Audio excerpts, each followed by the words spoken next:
Assalamu alaikum wa rahmatullahi wa barakatuh to some of y'all, and peace out to the rest of you. So y'all know what to do. Hit the share button because the message is more important than the messenger. That being said, y'all must have really missed me because only 5 minutes in and there are already 10 watching.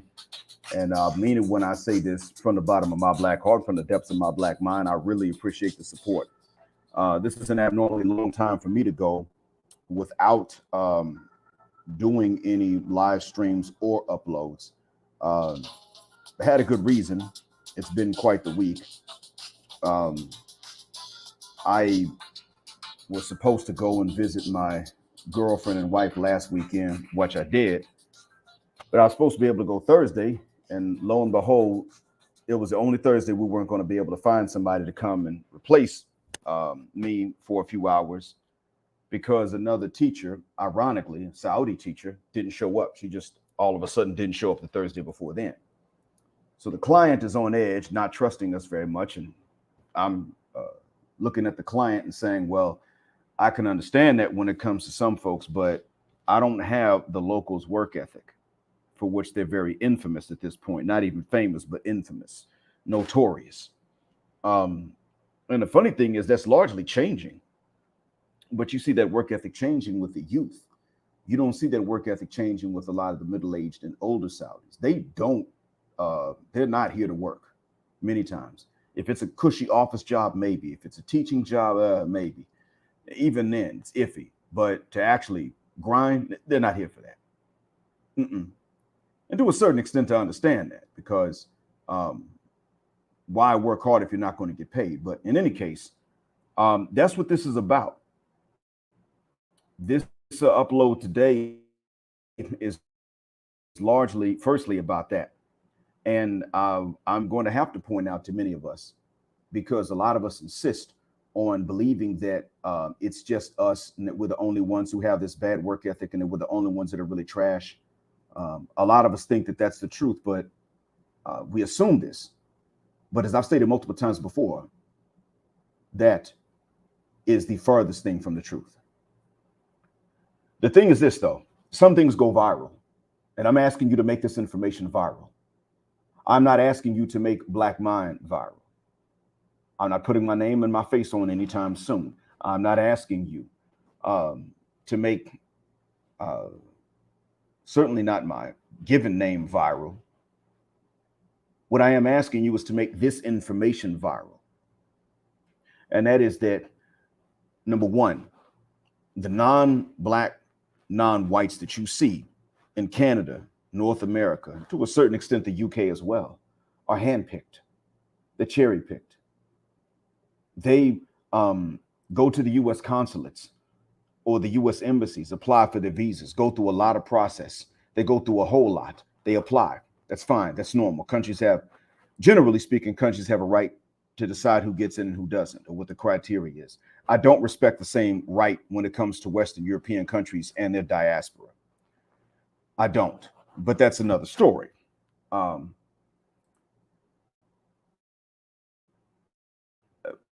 Y'all, actually, most of you know why it is that I don't respect some so-called right of Western European nations in it. I mean, it's not like anybody stopped them at the coastline of either the New World or of Africa and said, hey, look, or Asia for that matter, and said, listen, you didn't meet the criteria, so you're not allowed in. Nobody did this to them.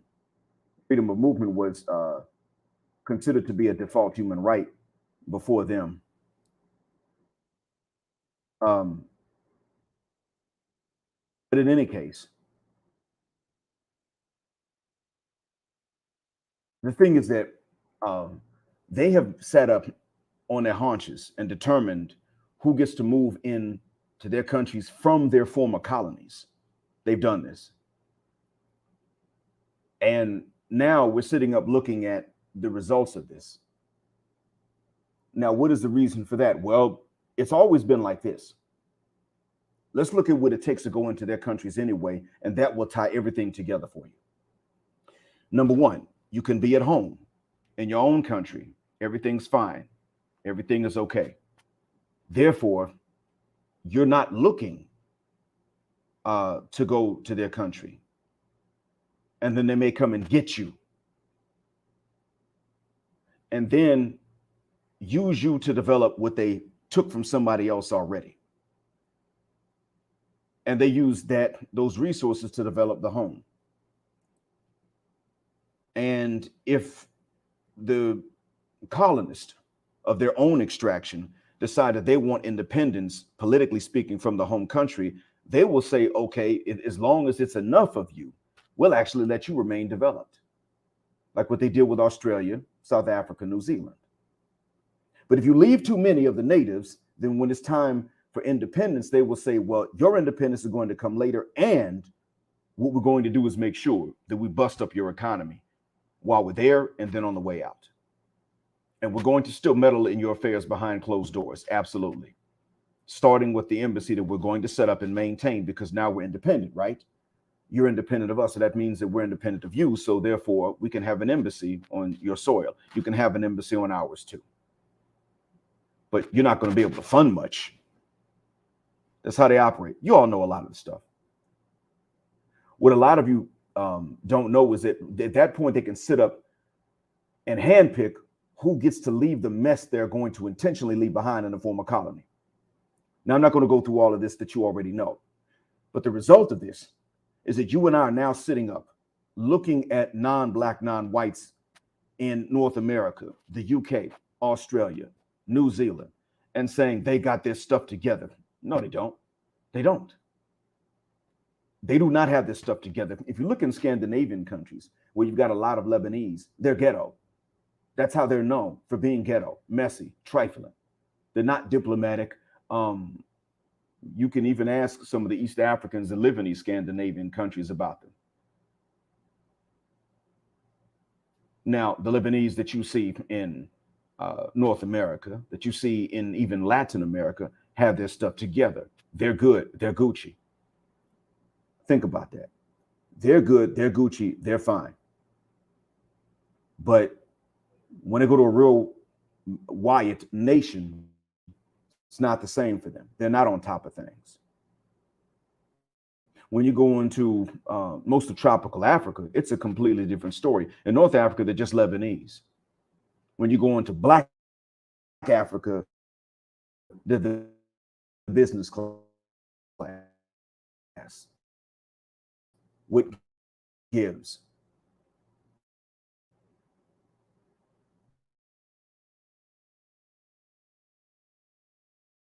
Of being a so-called buffer class.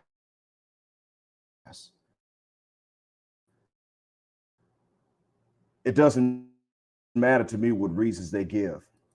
A lot of people treat it like us. Well, I don't particularly care about those excuses.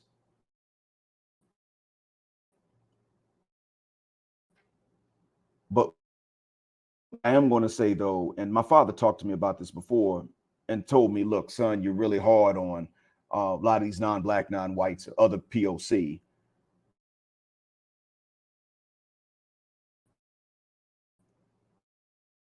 And I told him that I am. That is true.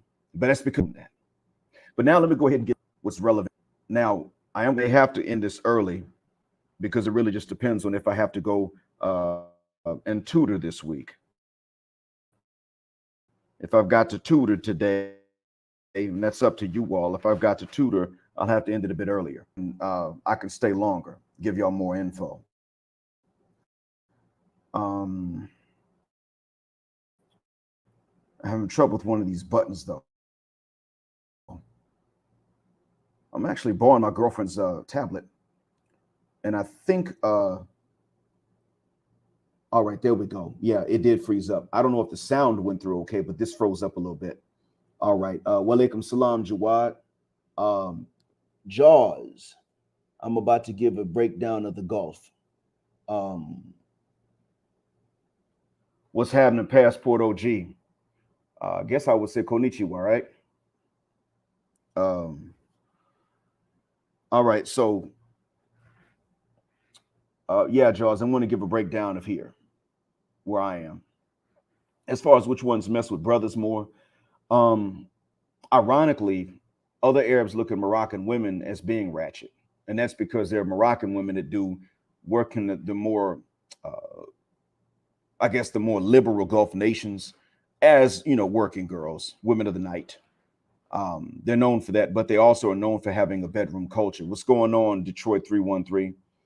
So they can make great working women, or they can make great wives. So generally speaking, I guess it's them. Gulf Arab women pretty much just don't mess with broke dudes. Actually, I'm beginning to see that some of these Saudi women, black and white, are digging brothers. And that leads to what I was going to tell you all. Usually this time of year, I get blacker. But this year, something else is going on because I'm walking to and from work. I'm literally getting darker. And it only takes about 30 minutes. And a lot of the time I'm in the shade. But since I actually am of African extraction, it doesn't take too much for me to go back to my natural color. Expose me to some sunlight, some UV radiation, some heat, start going back. And just 2 weeks, there's been a difference. My wife, last weekend, don't worry, they're the same woman, y'all. Don't trip. But she told me last weekend when I finally did get there a day late because of Arabs. Um, she said, "You're getting darker." And I was like, "Hey, don't forget to say mashallah." Knock on it's like it's sort of like saying knock on wood when we say that. Like, don't mess it up. Um, but that explained to me why I've been checked out a little bit more. And when I've been hanging out with B Deep, who is Hausawi, and when I've been hanging out with brother Hausawi, um, they uh, I saw them get looked sometimes. But B Deep told me, "Yo, Black, so and so was checking you out." But I got less surprised as time went on because I began to see it even before the weather really warmed up and got nice, and I started getting blacker. Or as Uncle Ruckus would say, more darker and more blacker and more blacker and more darker. Um, yeah, Def Rocker, yeah. Yeah, I know, right? It's funny, huh? A lot of people are like, he got a girlfriend? Yeah, my wife. Yeah, that's my girlfriend. Um, and I'm quite happy with her. I tell anybody if they ask, I'm quite happy with her. She's been good. She's been excellent. Good is the understatement. Um, and so let's see. I'm going to answer you, the Black Seven. Uh, it seems to be a safe place to live for the most part. I mean, there are ghettos, but if you avoid the ghettos, it's okay. But I'm not gonna lie to you, bro. Avoiding ghettos can be a little bit more hard, a little bit more difficult. Like going to the courthouse or going to the mall or something. If you got a nice cell phone, keep it where you can feel it. Um, my own wife at the time stole mine just to teach me a lesson. But I was like, "You're the one that's got the cell phone. That's why I didn't trip when you took it out of my pocket." Um, but yeah, some people will do that though. And Casablanca's got a bit of a drug problem. They had one a few years ago when my friend passed away. Less than a year before he passed away, a guy fell off of a motorcycle because they tried to snatch my friend's phone. My friend is from Senegal, stronger than he thinks he is. Dude, one guy was driving, the other dude tried to grab the phone and hold on to it. He wound up falling off the bike because he couldn't break the grip of my friend. A year later, my friend passed away from leukemia. So a lot can change in a year. But I wouldn't tell people to do it though, because in all honesty, let's say you're Muslim, more than likely, right? Their king is a bitch. I'm saying it. The king of Morocco's a bitch. I said it already, and I said it like 2 days before my last time leaving. If I went back though, even now, I would have got my ass handed to me. Yeah, he a bitch, bro. Straight on some bitch shit. Um, French, the French and the Americans tell him what to do. Sometimes they don't tell him and he does it. So anyway, I'm going to answer your question, Jawad. There are older Saudi women single, ain't been married. Um, it's not a problem for me because I'm one of the few guys that doesn't mind women older. Actually, I have a preference for them nearer to my age, but I got my own situation too. It might be genetic. My dad, my brother, and my dad's granddad are like that too. My son seems to not be as stuck on them being younger, but she's a Fulani originally. Actually, asked me when can I see you again because we had a casual conversation. Now I don't mind a casual conversation, but um, I'm a Muslim and I'm married. I have a girlfriend, but that's my wife. Since I can't afford to take care of two women, especially to Saudi standards, I'm like, uh, not doing this. All right, shout out to Passport OG. Thanks a million. Y'all probably heard that sound effect. That's one of my favorite sounds now. Man, thank you from the bottom of my black heart. I'm sorry. Arigato gozaimasu. Um, yeah, from the bottom of my black heart and from the depths of my black mind. First, these determine how much time I can spend on these lives, by the way. Um, all right, so to answer this question, actually up Def Rocker, but this thing is not clicking. I think this tablet's slow. Yeah, I think this tablet's just entirely too slow. Okay, now to answer that question, yeah, I actually did meet him. Um, BD, aka Dark Matter, rapper here in Riyadh, introduced me to him. I didn't expect it. We just walked in to a restaurant and he was there. And when I saw this guy stand up and dap B Deep down, I said, why does he look so familiar? And why do I keep thinking he should be talking? Turn out it was, whoa, wait, that's Mota. Wow, okay. And B Deep introduced him to me and said, yeah, this is our brother Black. And Mutas said, Salam alaikum, what's good, Ak? And I said, wa alaikum salam, how's everything going? Oh, where you from? I said, I'm from the Gulf Coast. I told him that I was little bit more specific. And I remember that. BD actually asked him, did you know that he's one of yours? And Mota said, yeah, as soon as he spoke, I knew. And then when he said where he's from, uh, yeah, they got Creoles down there. So yeah, I knew. Yeah, we can tell. And but yeah, I did. Um, I didn't expect. We just walked in and there he was. I was like, bro, I mean, next time, can I like, I don't know, can you tell me before you introduce me to someone famous that you know? I might want to like wash off my armpits or something. It was a joke. This was actually in the winter, so it wasn't too hot, too sweaty.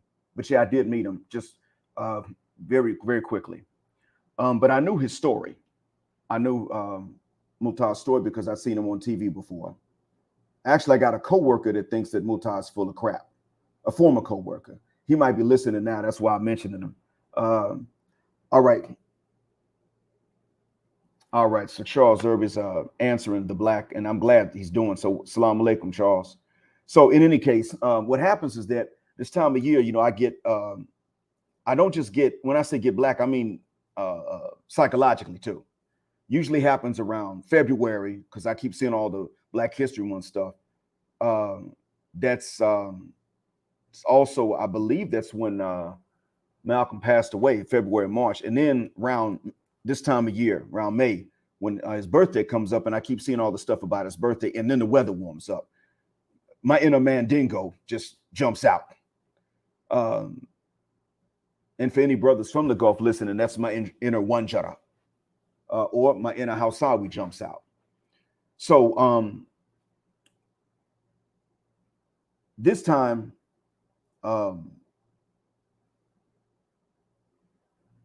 had extra opportunity to pay attention because this time I'm one of the first few teachers, not the first in period, but I'm one of the first few teachers to teach both men and lady students at the same time in the same classrooms. So as I get more militant, I develop less tolerance for the things that the Bedouins do that are bronze in complexion. I mean, when we think about it, doesn't that make me the stereotypical American? going somewhere else and then disrespecting how they do something. That sound familiar at all?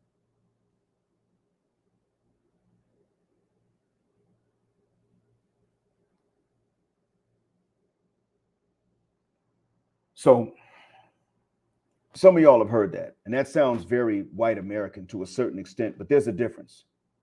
See, in this case, I'll probably say the same thing because there are times I've had a talk about the students I've taught at universities fresh out of high school, the way that white Republicans talk about black kids and non-white kids in general in the US. Y'all have heard of me talk about the kids that are savages, they're animals. And, and there are times when the kids need someone to say this to them. They just don't need no Republic cracker saying it to them, because a Republic cracker will say the right thing for the wrong reason. It's solely Republican or a conservative. There is conservative, there's black conservatism, but then there's also conservatism. And the older you get, the easier it gets to tell the difference. And I'm on that. I know that difference. So I understand that the things I've said before about some of the university kids I taught fresh out of high school sounded this way. And one time a Central American lady, mestiza, with some black ancestry, tried to tell me that in Spanish. We had a conversation on the bus in Spanish about this back in the town I used to live in, where my wife still lives. This is before my wife and I got married. And I remember I got a little bit distracted in an argument because I saw her sitting on the bus and I looked at her because she's real cute. And she was looking back at me, and I realized it was because I was having a conversation in Spanish. And by this point, she knew I was black. So she was like, oh, she thought I was Afro-Latino. And she later asked, like, you were speaking Spanish, why do you have this English language last name? Well, as this because I learned Spanish. It's a second language for me. That's why I couldn't speak it as fast as she could. But this lady said to me, you know, you talk about these students the way that the white Republicans talk about black and brown students in America, and had to stop and tell in Spanish. Listen, here's the difference. This makes all the difference in the world. Number one, I'm teaching male students, and these are Bedouins, male Bedouins. Number two, we have already agreed on religion. It's not their religion. It's not my religion. We've both agreed this is God's religion. So when they do something that violates the religion, I have every right and even an obligation to call them out on that. I'm supposed to do it if I see it, if I can prove it. So I'm not going to let up on them until they stop with the damn hypocrisy, because cheating every goddamn effing time you put an academic test in front of them or give them a homework assignment that requires them to think, and take an easy way out because they're too lazy to think, is not proper. And they're paid by their government to be students. So I'm not going to help them take money from the government and then cheat the same government. You and I had to bust our ass, and someone had to pay money, tuition, or come up with a scholarship or something, or go in debt for you to get your education, for me to get mine. Most Americans will never be finished paying off that debt. And now you're going to sit up here and tell me to go easy on the boys because of your experience with their sisters at a different campus, same university system, but a different subsystem within it. If your girl students are okay, fine, good, dandy, I hope it stays that way. But I don't have that situation. I got niggas in my classroom. They just ain't as dark as the ones in America that everybody else calls niggas. These are the original niggas. And they ain't black. And if they have black blood, they don't admit it or they don't know it. So I'm talking about them partially because of that. I don't appreciate their racial attitudes and their racial understanding. So we had this debate. So that when I talk about them like this, I have a right to do it. And even then, I've given them credit for the improvements that they've been making lately. But what I wanted to tell you all was that I wanted to tell you all that they're actually violating their own rules. So when you hear me going in on them and going in on them hard and with no remorse, I go in on them hard because they're screwing up. That's why I go in on them like I do. I'm not doing this because I'm an arrogant American. I do this because I'm a Muslim African, and I don't have to tolerate this from them. When you hear about some of the stuff that they used to do, you would say, wait, well, you said they improved. Yeah, and they did. But I'll tell you what they used to do, you'll understand what is still left in remnants that come up every so often. And I say that because, see, that's going to factor in. The students that improved began about 4 years ago. Those students are about 22 years old now. Older than that, a lot of them are still under that old system of you just cheat your way through and it's okay. And you say dumb stuff like it's not a problem when you get caught, and you try to smile your way out of it. And if you can't, then you bring in your uncle who's got stripes in the police department, or you bring in your uncle who's got some stripes in the military, and you get them to try to pull some strings to get you out of the trouble you got your dumb Bedouin ass into because you can't stop cheating, because you can't think. I know, no joke. They're allergic to thinking. The ones about 22 years old and under, they're pretty good. Actually, but now about 23 and under. 24 is definitely a good cutoff point. You'll see the difference. So moving on to explain more of this to you. No matter which sins I commit, and I do, I'm not going to confess them to you. I'm not going to ask you to confess yours to me. And I'm not going to tell you that the religion is not a serious affair revealed by the only Lord and deity. I'm not going to say these things. You're going to choose for yourself what you're going to believe, because everybody's going to have to answer for themselves. And so in order to answer for yourself, you have to have a choice. But this means I have a right, even a duty, to hold the religion that the Bedouins and I share, or they claim to share, over their culture or mine. And they know this. So when they uphold the flag of Bedouinism and family honor and Arab culture and all this other ignorant BS, I can turn and point to the testimony of faith and remind them. If they can tell me that my black music is haram, and that's a debate by the scholars, really, then I can certainly tell them that their understandings of academic honesty and integrity and their propensity to forget about until they align it with what revealed. And what God revealed is that about which scholars don't have an argument. So they can't come and tell me that my new edition nostalgia playlist is wrong if they can't remember that black and slave are two different words, until I call everyone a bronze complexion terrorist to teach them a lesson. And I don't actually call everybody a bronze complexion, that word, but sometimes I have to pretend to when dealing with the real dumb Bedouins. And since I've come to Riyadh, it's been different. It's not quite that bad. But every so often, somebody will do or say something dumb, real stupid. But the point I'm making is that I don't have to respect certain things because they're not supposed to respect them themselves. And they don't at times. Deep down, they don't respect the same things. They just ask me to do so that they can get their classmates off the hook, or they can get their own hides off the hook. So I don't want them telling me that you're this desert warrior on horseback with nothing other than a sword and an outdated musket rifle that's going to face down an Israeli tank if they ever dared to invade the peninsula. But then when I tell them to stand in front of their classmates and say a few basic sentences in English, they start handshaking and making excuses and even running out of the classrooms. Oh yeah, I'm gonna get to that. They've done that. See, the ones that dare to laugh at the others are not any better themselves, and they're actually quite up in anything academic, even in their own first language. You should see how they misspell things in Arabic, bruh. Arabic. They will misspell something in Arabic, and you tell them, hey, you're supposed to put 2 dots on the top of that. No, this is correct. No, it's not. No, it ain't correct. Dummy, if it was correct, you wouldn't have spelled it like that. No. That does not mean Samira. That means his Samir, dummy. That's what you wrote. It's a male possessive. And then you got to play a slap sound effect if you're teaching electronic class. Bruh, for me to get them to punctuate, they're allergic to it. I'm not joking. Like, I'll tell some of them, and when I have to teach long distance, I'll say, hey, listen, when you write, punctuate, because in English you need it, and you're supposed to do it in your own language too. So do it. I'll tell them, punctuate. And they will write back, okay, no punctuation. I'll write back again. So you just forgot again, dummy. Oh, I'm sorry, doctor. And still no punctuation. Then I'll send a slap sound effect, or 3 slap sound effects. Slap. Oh my God. Y'all know that sound effect. I can't play it now because I can't put any other sounds on here. I just tried it. I know. So I'll do that. And then they'll write in the next message by itself, a period or an exclamation mark. I'm like, no, dummy, go back and write the sentence again and add the punctuation at the end. Otherwise, you'll keep on forgetting. Bro, you cannot easily teach a Bedouin to make changes. That's the problem. They've learned through rote memorization for so many years out of their lives that you can't get them to change anything, because that involves thinking. Now they'll memorize, but think, what are you nuts? Think and synthesize it again? That's analytical thinking. We don't do that here. They'll look at you like, no, we don't do that here, colonizer. Yeah, you do. You better do it. Every society needs that. You're human. They'll do that.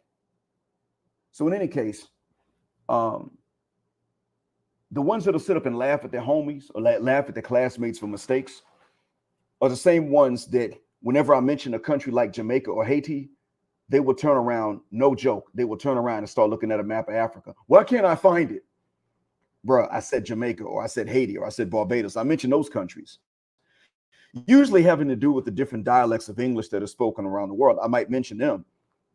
Oh, yeah, I heard about them. Yeah, but they're not on the map. Are they like really small? No, dummy. They're not that, well, I mean, yeah, they're actually kind of small, but they're not too small to show up on the map, idiot. You're looking at the wrong map. But this is a map of Africa. I know, and you're never going to find it on there. Go look at the map of the Americas, which is stupid behind. Oh, like that.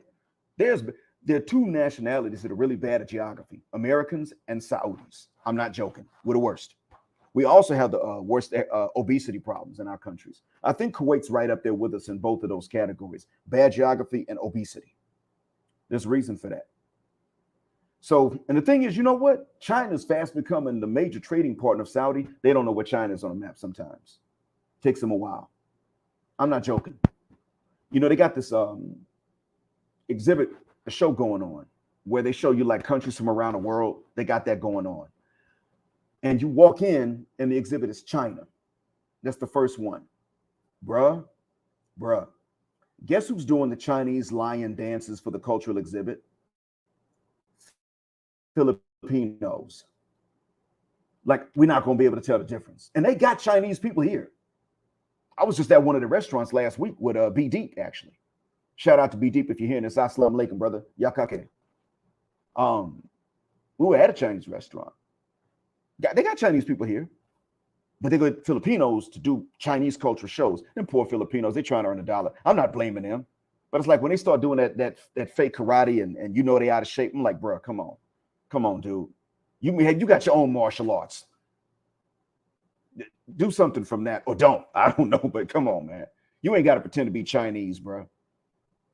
So when I tell you what I'm telling you right now, it's not due to any kind of hatred or racial bias on my part. I wouldn't apologize if it was, because of the reasons you already know. But I'm telling you this because this is something Black folks have a hard time digesting. And I keep saying this, and I keep asking people to make this viral. Not the video per se, that's fine if you do. I keep asking people to make the information viral. Other races don't have their fit together. They never did. It's just that the ones that you see are handpicked. You want to see a trifling Chinese person, you just got to go to China to see it. That's all. They're there, but they're in China. You want to see trifling Indians? Go to India. I mean, if the stereotype about these countries is that they're so up and that they're full of slums, and all you got to do is go to these slums, if they actually exist, to see the triflingness. And if there are no slums, you can go into a nice neighborhood and just get to know them, and you'll find out how trifling they can be. Happens here. So moving on, students complained about another teacher. But when I was advised to focus on conversation in the class, I thought someone had complained again on me. Why? Because last time I gave them a creative assignment, somebody complained. And I had to tell my administration when they came to me, I had to say to them, listen, from now on, do not even report to me. Don't even talk to me about a complaint that a student gives you in Arabic. Because the students that complained to you about this assignment I gave didn't understand in English. So they don't know what the assignment is. So they're complaining to you without telling you that I gave them 10 days to do it. And that they only have to be able to get up and rhyme for 40 seconds. They're not telling you that. They're leaving this out. And you're coming to me and telling me about their complaints when they didn't understand the assignment in the first place. But you let them complain to you in Arabic and come and tell me about it in English. No, if they can't produce the complaint for you in English, even if it's got mistakes, if they can't produce the complaint for you, even in mistaken English, that means they didn't understand it. So don't come talk to me about it. If they tell you I punched them and they can't tell you in English, they're lying. Don't talk to me about it. And I had to say this to them. That's what I had to do.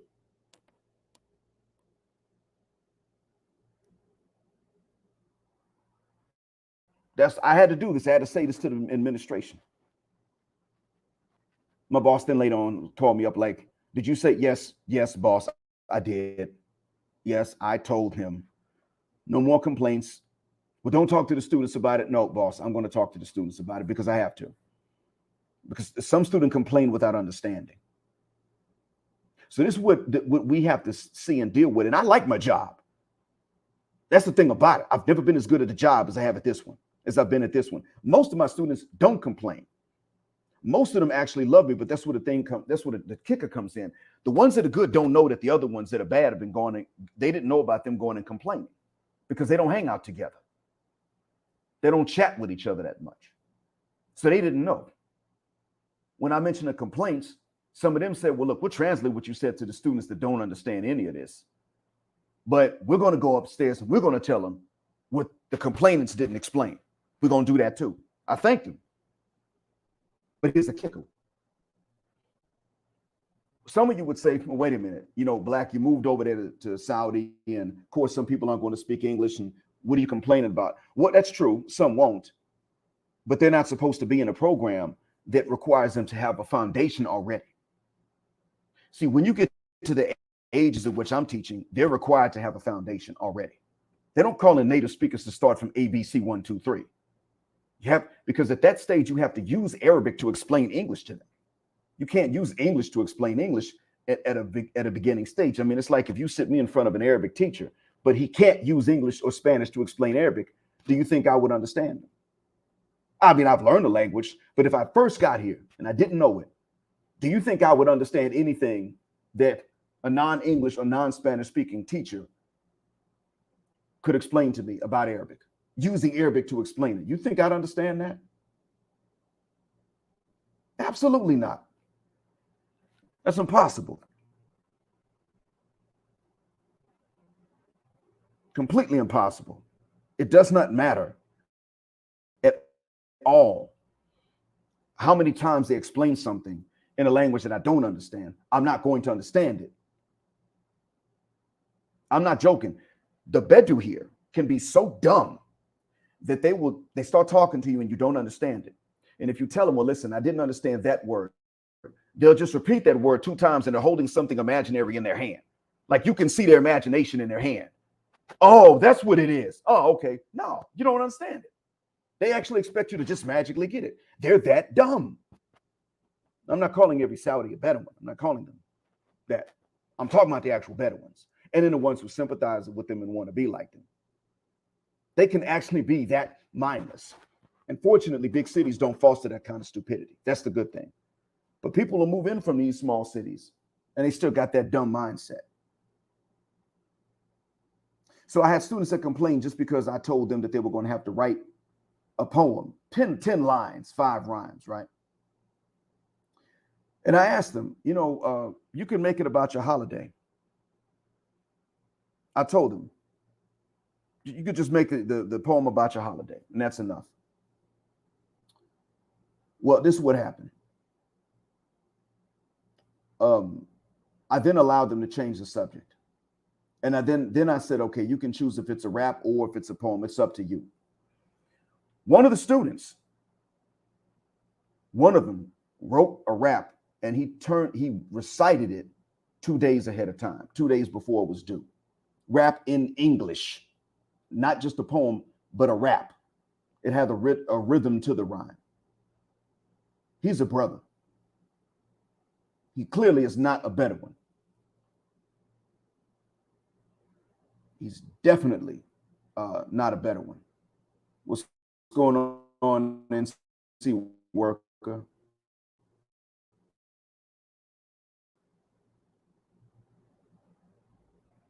It dawned on me that, and this is something I have been noticing lately, the Black students tend to be either really bad, really, really, really bad in English at this age. I mean, by this age, about 22, 23, they tend to be really upped up in English, like it's jacked up. Or on the flip side, They're really good at it. Ain't no in between. I've been picking up on that since I got here to Riyadh. When I meet somebody black in general, it's either pretty good English or just it's not there at all, just all jacked up. That's what I've been picking up on. Ain't no in between. Stop and think about that. What does that tell you? I'll let y'all type in what you think that means. Darkness is what's going on. Yeah, it's early in Arizona, ain't it? About yeah, 7, I think. I think it's 7 in Arizona. It's about to be 8 o'clock, right?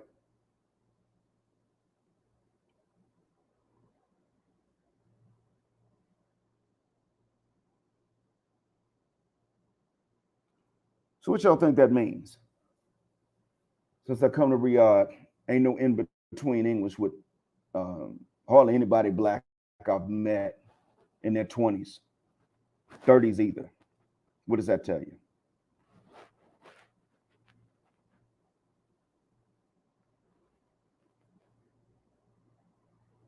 What's going on, Rahde?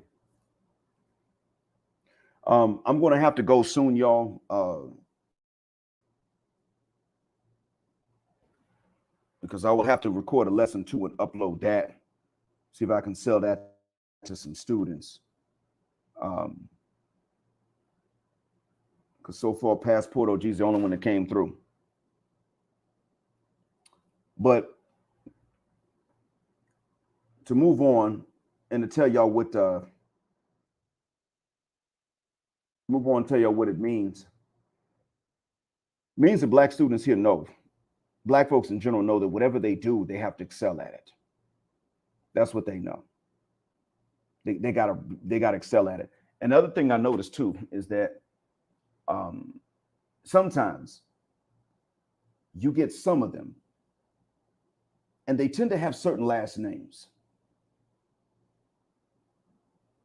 They will try to imitate the Bedouins, like not just the white Arabs, but the Bedouin white Arabs. And they're not really white, the bronze, but they count themselves as white, like white race. No joke. That's how they say it. It's like racially we're white. Oh, really? All right. I'm going to enjoy dropping your ass off in Chicago. So sometimes some black students will imitate them, and they'll try to wiggle out of tests and stuff like that and cheat. And then you watch them and you realize they don't even, you actually after a while of watching them, you realize that from their behavior, you realize they don't even know they're black. No joke. I've seen that happen before. But it's a distinction. And they have certain last names. Their last names, when they act like this, their last names are not Al-Hawsawi or Al-Falata or Al-Barnawi. These are African last names. They don't have them. They'll have the same last names as some bronze Arabs when they do act like that. Now, there's one family name that's common amongst mostly black folk. Nobody's really heard of a non-black Saudi with that last name, and it's Al-Muwallad. I met one that was like that, and he was, oh my God, you would think, I mean, I had to ask him, say, bro, are you even one of us? This dude, he complained about being nervous whenever he had to read something or use English in front of anybody else. He was like, I'm nervous. I can't do it. I don't want to hear that mess. I was hard on this kid. I said to him, look, the other thing too is when I spoke to you, you just looked at me and didn't answer. Like you ignored me. And that wasn't because you didn't understand. I used something I knew you understood and you still didn't answer. Well, there were other people around. Shut up. Don't give me that excuse. When is your brother getting here to pick you up? I want to talk to him because you full of shit. No joke. This little boy sat up and said, well, my mom's in the car. You can't talk to them. Nigga, I'm not harassing your mother. That was the second last time I saw this kid. I told him don't come back to my class until he was ready for me to have a conversation with his brother, his dad, his uncle, or his mother. And I wasn't going to harass her. He tried to act like he was astonished and shocked that I said that. I was like, no, bro, I don't harass women like that. I don't do that. If I'm going to harass a woman, it's going to be my wife. Somebody needs to hear about your behavior. Don't try to hide behind Bedouia. What are you trying to say? Get the F out my face. Don't come back to class till you bring me somebody to talk to about your little scary ass and your excuses. I was shocked because by this point I already knew most of us don't make these old punk ass excuses. That's what it was like.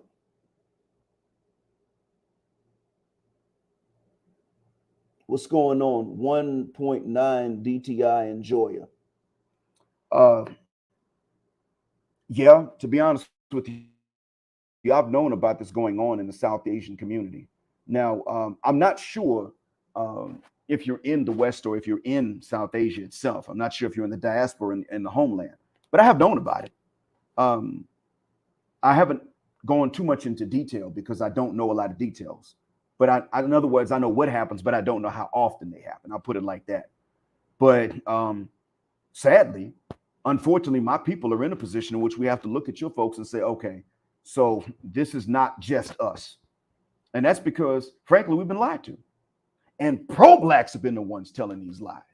Black people are the only ones. And now, sometimes they stop saying that, but you got folks that didn't call themselves pro-black that are starting to repeat this stuff. Only black people. No, dummy. Only black people followed by something bad is a mother cuss word lie. That's, or even if they say only black Americans and they follow by something bad is a mother cuss word lie. Sometimes it's true if you say only black American women. Sometimes. And even then, that's a very slim chance because you got sisters in other Anglophone nations of the Americas that are following behind them. So that ain't gonna be true either. Now you might be able to say only black American and black Canadian and black British women can get away with the dumb stuff they do. You might be able to say that because Zaddy's always behind them as long as the victim's a brother. You might be able to say that. Even then, you got to include the Canadian and the British. You see where that goes? But yeah, we're dealing with that, with this idea that it's like that we're the only ones. And I heard about how feminism was taken over in South Asia.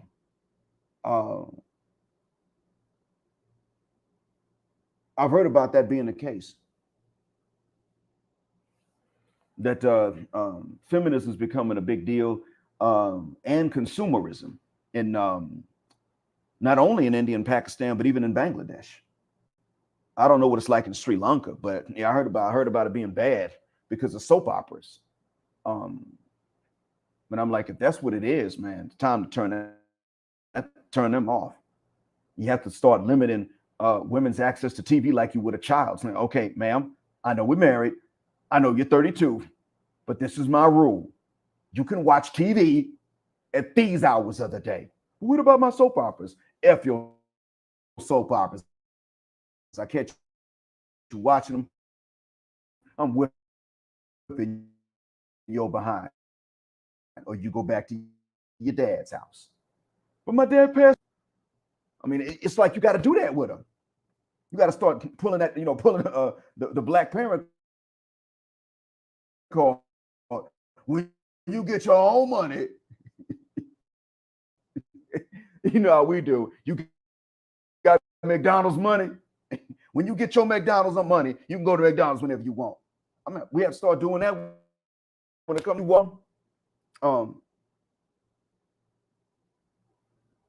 You see, another rule I got in my class is, well, okay, stop and think about this. It's not just the students. That's the other thing I meant to tell y'all about.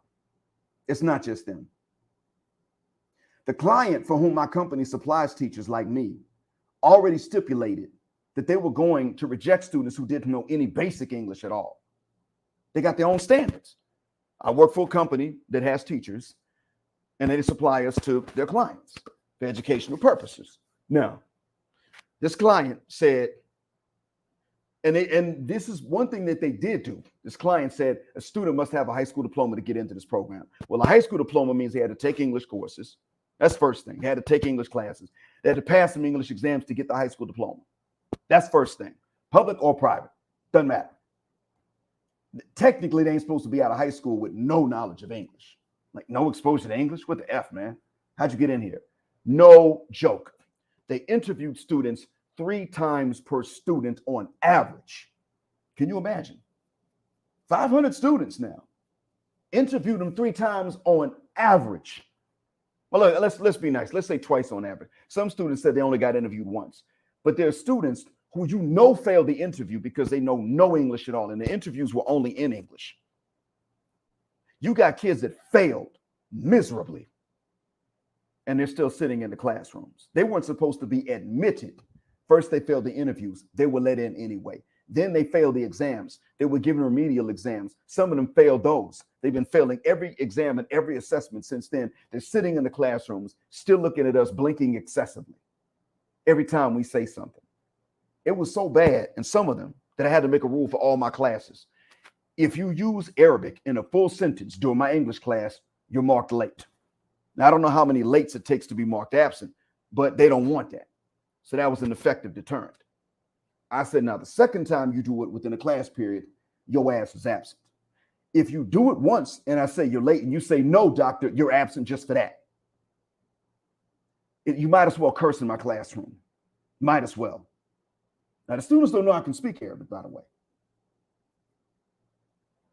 So then I had to make another rule. Some of my students were using Arabic in the classroom. I catch them, and then they would say, but I'm Arab. Man, I don't feel a guck. So, okay, that's like me saying I can't learn Arabic because I'm black. Did I just insult my race or did I compliment my race? You think you flexing and bragging with your Arab pride. You just insulted your people. Congratulations. That's a racist or nationalist statement you just made. Self-discriminatory. I'm going to mark you absent 2 times for that. Just that excuse. F late, F in absence. You're absent the day you do it, and you're absent the day before. Because if I make them absent the next day, they'll stay home the next day too, and then fall behind and not learn stuff. So I say, no, you're absent that day and the day before. So if you came to class Tuesday and you were sick and you want that absence to count, don't come in Wednesday speaking Arabic in my class. Then make the excuse, but I'm Arab. Yeah, well, you say you white, be a white man now. That's what I have to be like with them. Not all of them, I mean, but there's always someone with whom I have to be that way. Always. Always. Take a look at this, y'all. This is true. What Charles Irby's saying, this is true.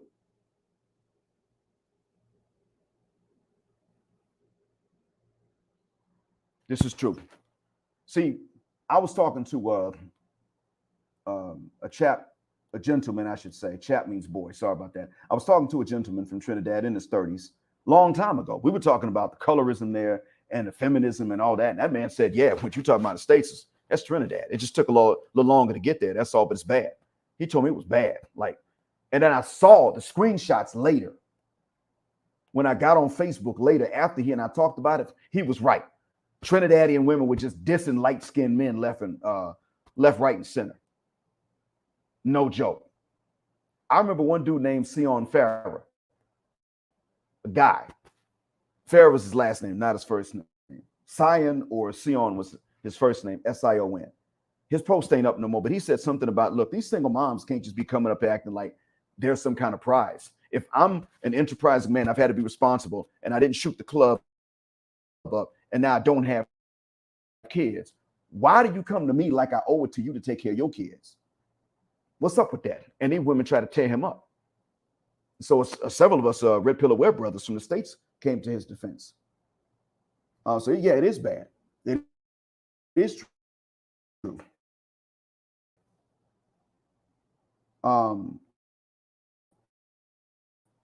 It's high, and you know it ain't but on to perform. You know that ain't it. Hold up, man! I've been on there 58 minutes and one cash app, one with the cuss word clot. You know what? To this tomorrow, inshallah, and y'all get paid on it, folks. No, I'm joking. I ain't gonna do that for real. So in any case, this is another valid point. Hold up. I know I clicked this mother cuss word computers. This is why I destroyed technology. Oh God, God mercy.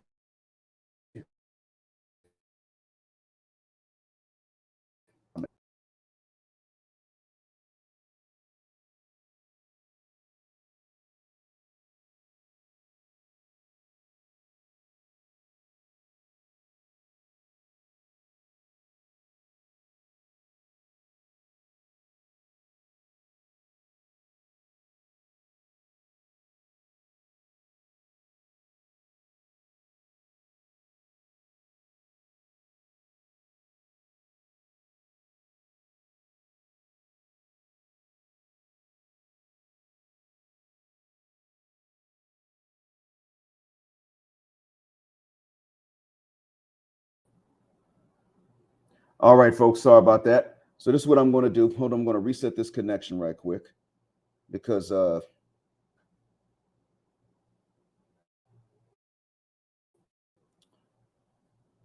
mean I'm using my own hotspot from my phone, and my phone is right next to the tablet.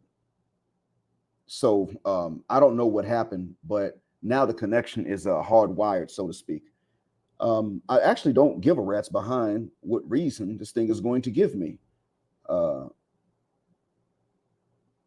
okay, all right. Shouts out again to Passport OG and to MLR from the bottom of my black heart and from the depths of my black mind. I mean that.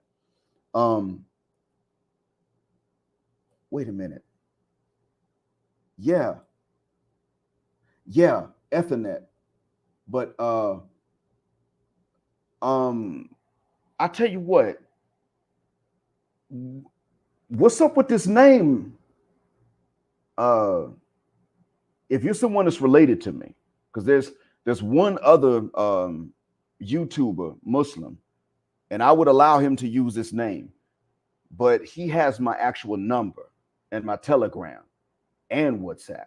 So if that's who you are, I'm going to look on Telegram, WhatsApp, uh, Telegram and WhatsApp now just to see. There's a message from you stating that this is you. If not, no, bro. I appreciate the compliment, but no.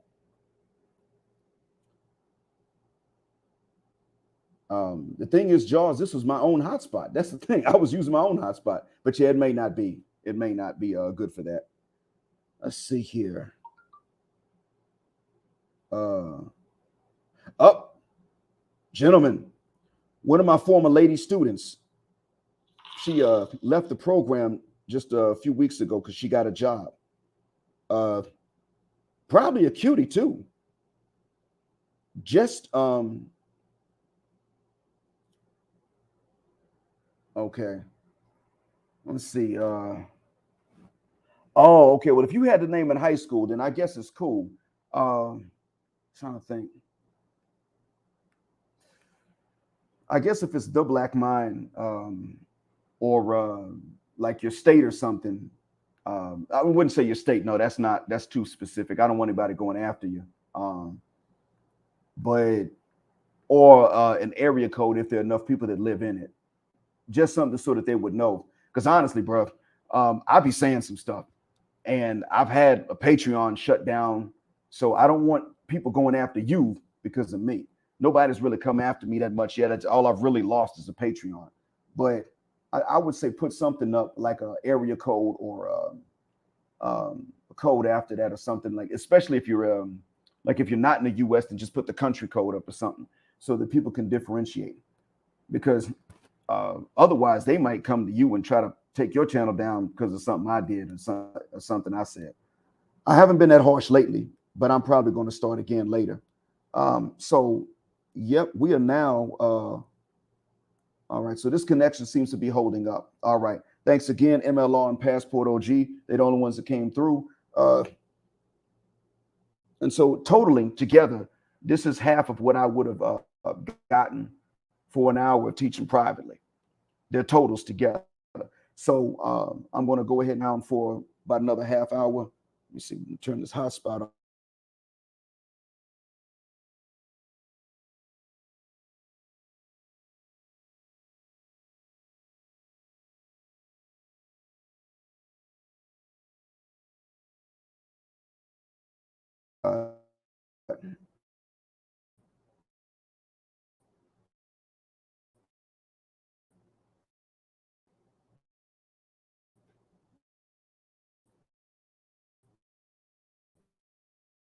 It's doing it again, y'all.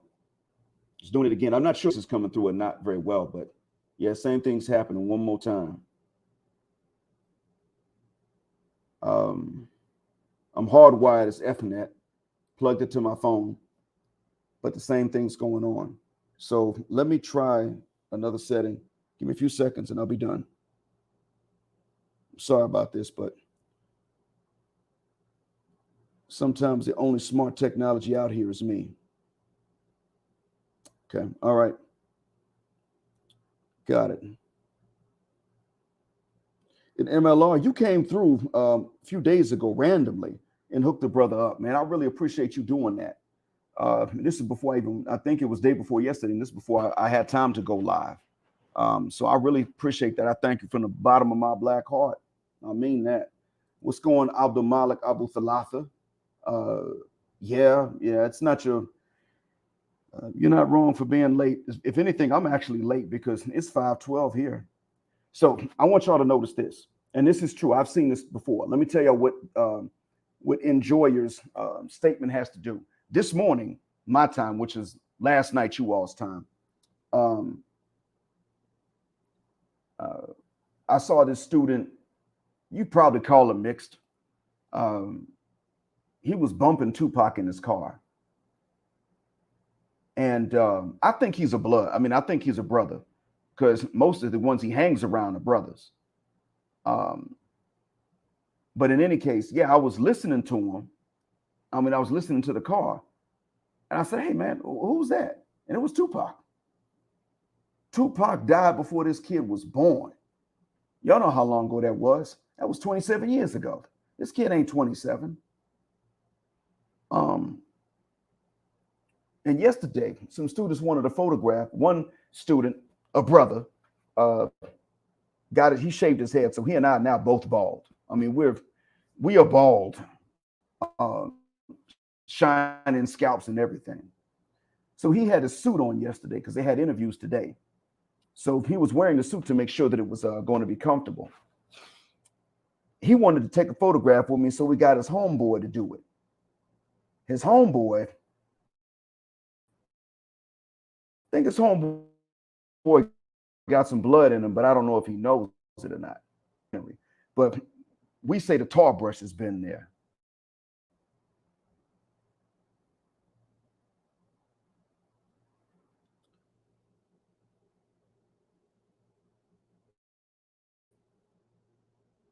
Yep. Let's see here. Made it for Ace stated this. It's coming up. It's taking a while. It's slow. But when I click on a comment to show it, it takes, I'm not sure what it is. I think it might be the heat, but it's actually not as hot now as it was a few days ago. So in any case, when they want to act like us, they don't act like the best of us. The student that shaved his head, posing in the picture with me, put up some sort of hand sign. I didn't know what it was, but the guy that was taking the picture, and I looked at him and I said, what the F for, man? You're in Saudi. You don't have to fight over street corners to sell drugs. What's wrong with y'all? Well, yeah, but we still got gangster shit. I said, hey, stop for a second before you snap that photo. And I turned to the guy sitting next to me and I said, put up one finger, one God over Africa. Put that finger up. We need right now. Crenshaw Mafia, what the F, man? So what he's saying is true. They don't imitate anybody really that's constructive, but they shave their head like Tupac, and they'll even take pictures with automatic weapons and stuff. They might be legally owned. They probably have a license for them. But when they take these photos, see, how would you even take pictures like this? And then to make matters worse, they know this is gangster stuff. And that's not what they want in their own personal lives. That's not okay. That's not all right. And I had to tell some of them. I use Mutat Bill as an example. I say to them, listen, Mutat Bill, sometimes afterwards, if you don't stop this stupidity and he meets you, he's gonna slap the black out you. And I said this to somebody who wasn't even black.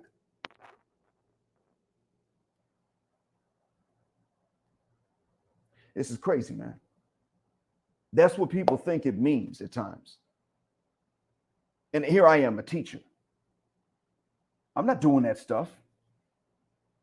And they've had other black teachers, English teachers. We're the ones that they actually want. Sometimes Syrians and Jordanians who do the hiring don't want black teachers. Sometimes they do. A lot of times they don't care. They want white teachers. It's actually not the Saudis or the Emiratis that do that. They're not the ones that are asking for that. Quiet as it's kept. It's not them. They actually a black teacher teaching them English. No joke. They'd rather have that.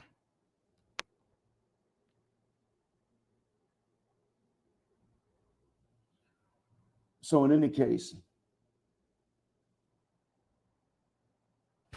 they don't know the difference between black cultures, which are varied, and Nick culture. The good thing is this: I can show them. When I remind them, it does sink in after a while. I mean, there's a student actually, I nicknamed Tupac. I only nicknamed him that because he had the eyebrows and a bald head. That's why I nicknamed him Tupac. It turns out the guy was writing raps. No joke. Writing raps. And he's one of those that had to damn near slap for lack of punctuation when he was writing. But no joke, man. On the real. This guy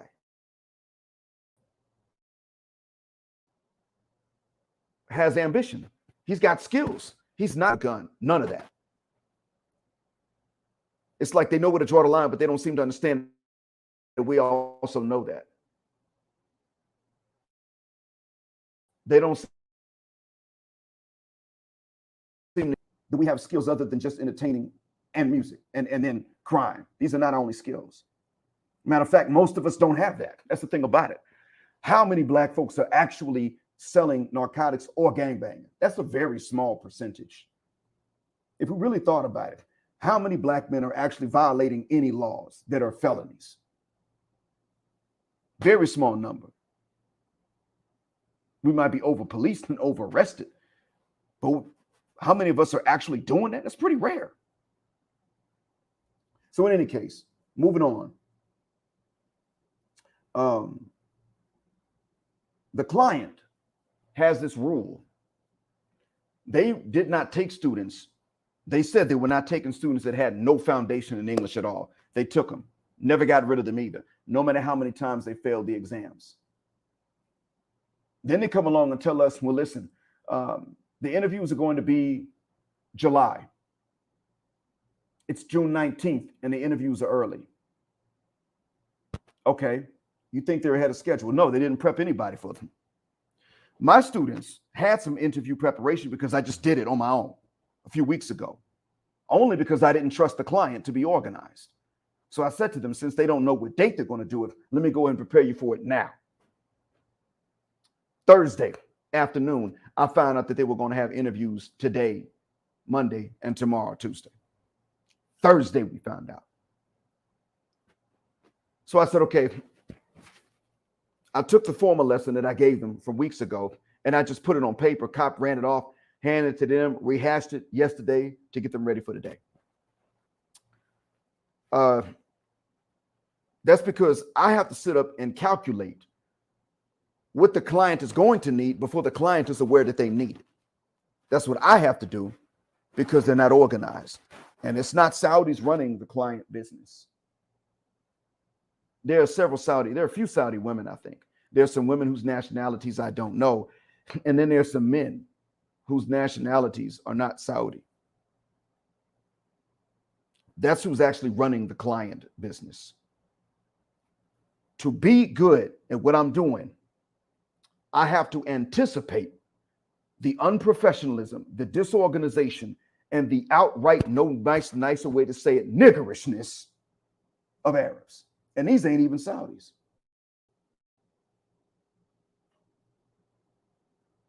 That's what I got to anticipate. And that's how I'm able to get my students prepared. And my students will tell you, yeah, Black is he's preparing us. My students who understand what I'm saying will say, yeah, Black is taking the job seriously. He goes above and beyond. And if I knew you personally, I could show you all, I could show you all Telegram messages to prove it.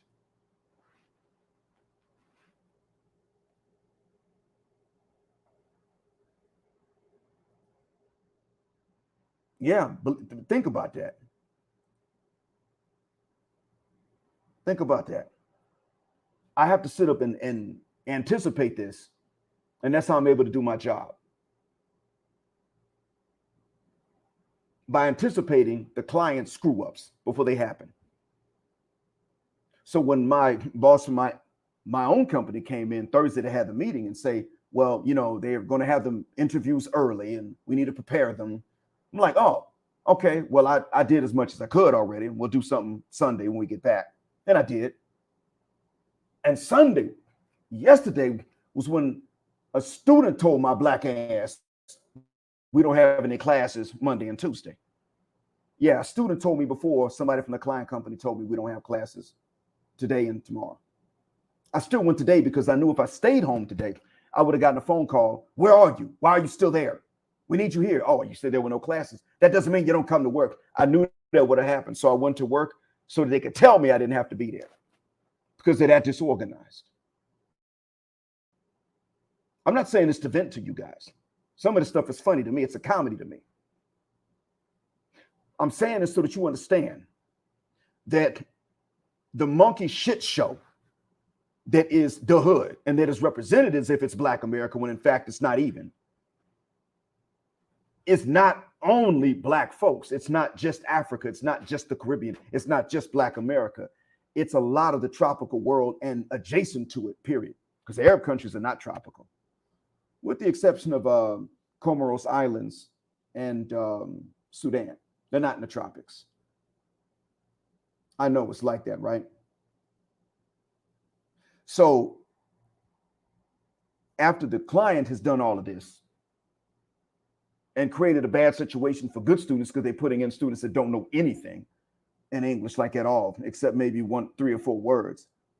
Imagine a gorilla clown suit at me that has to come out when they come to me and say to me, well, Black, you know, a lady student cried because you told her not to speak Arabic in class. And when she did it, you told her you were going to mark her absent. And I said, ma'am, imagine how I got to be when they say that. Excuse me. I told her that if she continued doing it, I'd mark her absent. I gave her a warning. Well, she asked a student to translate, and the student told her that you marked her absent. Okay. So now I just found out that she broke my rule a second time, asking another student to translate because she didn't turn to the student and say in English, can you translate that for me? She said it in Arabic, and the student spoke Arabic. So now I want to know what student that was to translate it because I'm going to mark both their asses absent. Because I told them not to use Arabic in my English class. But they don't know. I don't give a rat's ass. You weren't supposed to let them in the program. It's according to you. Now I got students in my classroom that don't know a goddamn thing in English, not even the basics. And they're using Arabic in my classroom. And if I don't stop them, the other students will start doing it. And then there'll be no English. And then you'll come to me talking about, yeah, the students are saying they're not learning anything because they're speaking Arabic all day in your classroom. Then you come ask me about that. So you know what? I gave that lady a warning. Now I'm going to mark her ass absent. That's how I had to be. Now, they said to me, well, we're going to create a remedial class for the students that don't know anything. Okay, thank you for telling me this now. I didn't know that at the time. But the quicker y'all do it, the better. You know that they created the remedial class and never moved the students to it? I'm not joking. To this day, those students are still sitting in the same classes. One of them falls asleep regularly. He doesn't know a goddamn thing. Nothing. Now I have another rule in my class. See, you can't just tell a Bedouin not to do something. You have to give him a consequence. Because they're not as mean and they don't sit up and say, what you gonna do about it? They're not quite that bad. They think, well, what you gonna do about it? And then they just do it anyway. It's not that they hate you, but they're just always looking for the easy way out. So they still go along, they still go with that old, what you gonna do about it ethos. So you got to give them a consequence. So next thing that had to happen was, she wound up crying because of what another student told her, because the other student didn't tell her this was a warning. The other student said, he marked you absent. with a dumbass. Can't make this up. You think everybody got their stuff together? No, bro. No. I thank Allah for the safety that we do have here. That's true. But you got misunderstandings because of the language barrier. And then when you take away the language barriers, you still got misunderstandings because the average Bedouin Arab is a poor listener. Now, not all Arabs are like that, but a lot of non-Bedouin Arabs are like that because we share a lot of bad habits. And being a piss poor listener is one of them. Factor in that many of them have cheated in the Gulf. They have cheated academically to get their way through school. I'm not lying. Many of them have. The ones about 23 and under stopped doing that a long time ago. But the ones older than that, they cheated their way all the way through grad school. I wish I could make that up. And here's the funny thing. This gonna really bake your noodle. Walaikum salam, the features. Good to have you in. This gonna really bake your noodle. They hate snitches. Think about that. They hate snitches. And I told some of my students, if you help a student, if you cheat by giving answers to another student, you still cheated. And if another student doesn't rat you out and I find out they covered for you, I'll get you, the one to whom you gave the answers for asking you, and the one that saw you and covered for you, if I know that they did it. But everybody hates snitches. I look at this kid like, where the hell did you learn that English word from? It's not a formal English word. That's slang. But how the hell did you understand it? And he was trying to just like educate me. See, I know people hate snitches. I just don't feel the guck. If you don't snitch, you didn't see it, no biggie. I may never find out that you knew about it. But if I found out you knew about it and you covered for the cheater, I'm going to get. This is how I got to be with them, because they will hold on to this ignorant ass culture and you thought it was just you. How they going to learn an English slang word like that more than they learn the formal words that are in most textbooks? Now, these are cats that will pray in a heartbeat. And I don't blame them for praying on time. But when they are done praying, before their prayers and after their prayers, some of these cats, especially 24 and older, will never take a test without cheating. They will not do it. Absolutely not. And think that they're not even cheating.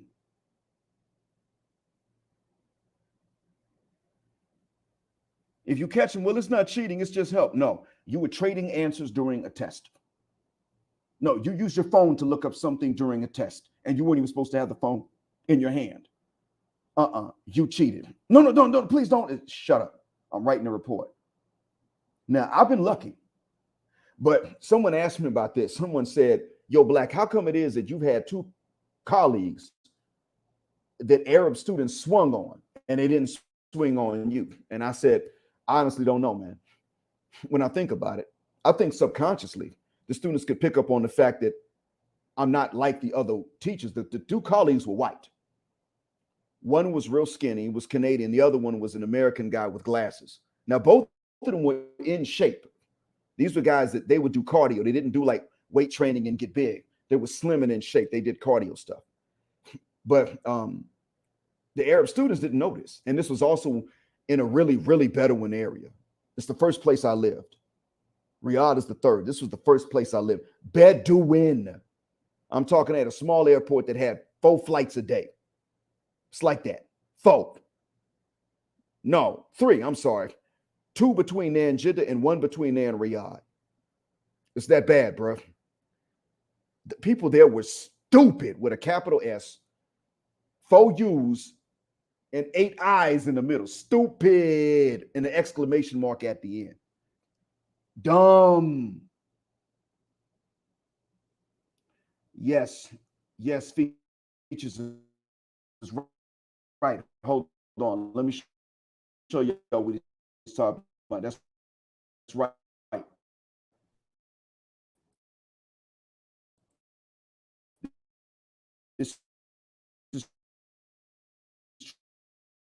true. Girlfriend, I mean my wife, because it would work faster. As soon as I go live, lagging everything.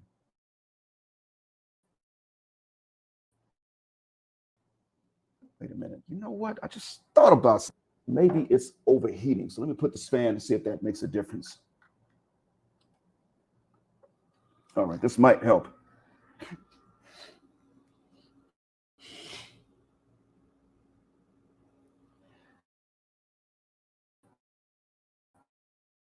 All right. So what he's saying is true. Give me a second, y'all. You're gonna hear silence. It's just me hot. That might be it. Hold on, y'all.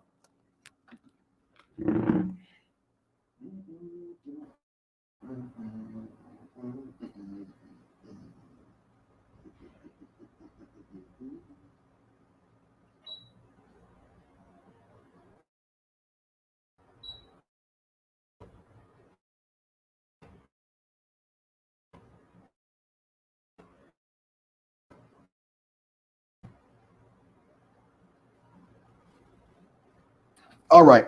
Okay, y'all. I turned the AC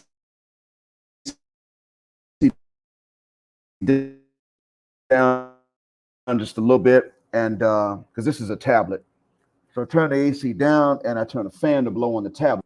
It's just help. No, you're cheating. No, doctor, it's just help. Matlum help? What do you mean matlum? By the way, matlum. If an Arab ever says to you matlum, and well, maybe not slap, but go ahead and tell them, listen, I'm not a caveman. Don't talk broken Arabic to me. Tell them that. And if they can't stop doing it, then slap them, because that's caveman Arabic. It's not correct, and it'll mess you up. No, Abdul Malik. Um, they don't act. If you get a real Bedouin family, real backwards, they may treat any maid badly, but they actually don't single us out for bad treatment per se. Now they call us slaves. That's true, and I get on them about that. But they don't single us out for bad treatment in many cases. The ones who will do that will treat us, an Indian, a Pakistani, an Afghan, badly as well. The ones that treat us badly usually will treat someone else badly too. Now, when it comes to marriage, they do say that we're the ugliest race. But you tell them, yeah, but y'all are ugly to us, and you smell like wet dog, even though they don't. You tell them that oh God,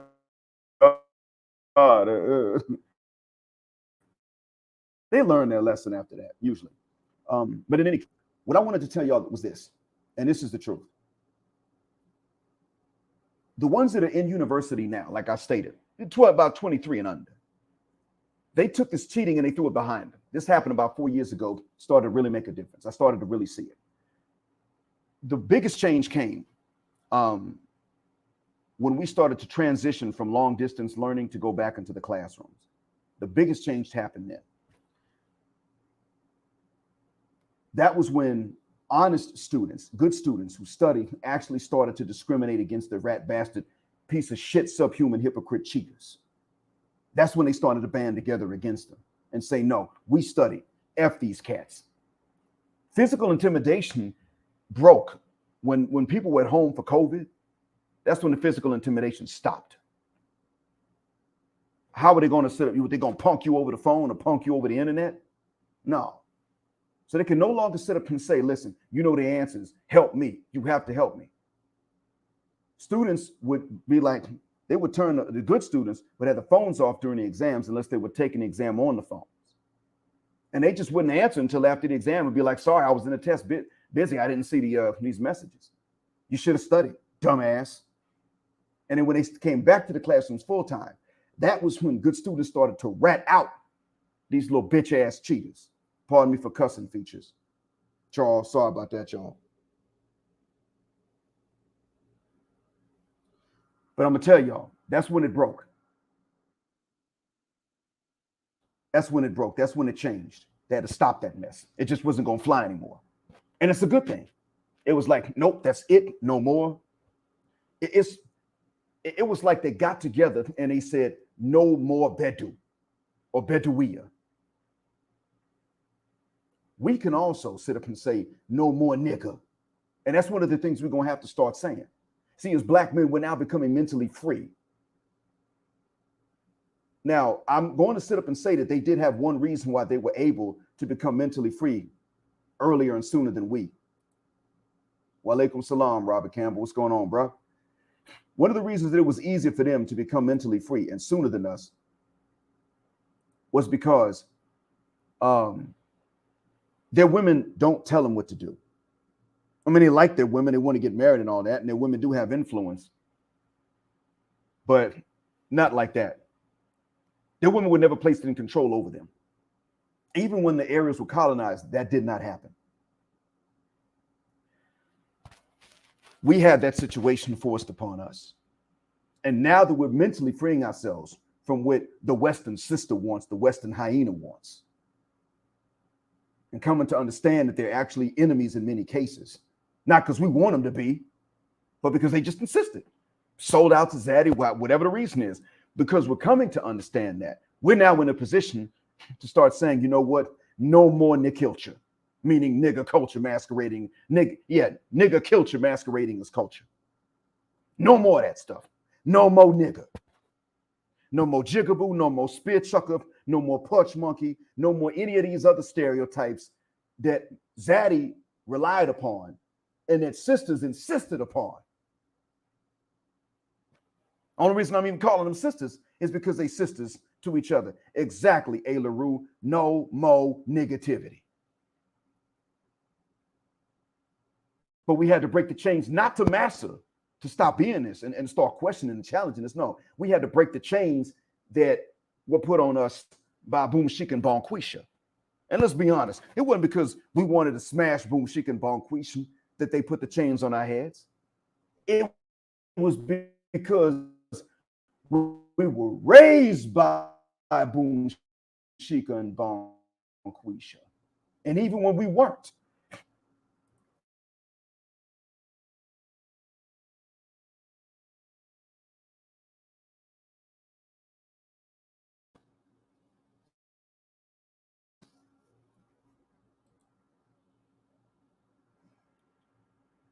now I just clicked on no more enter and my tablet has not responded yet.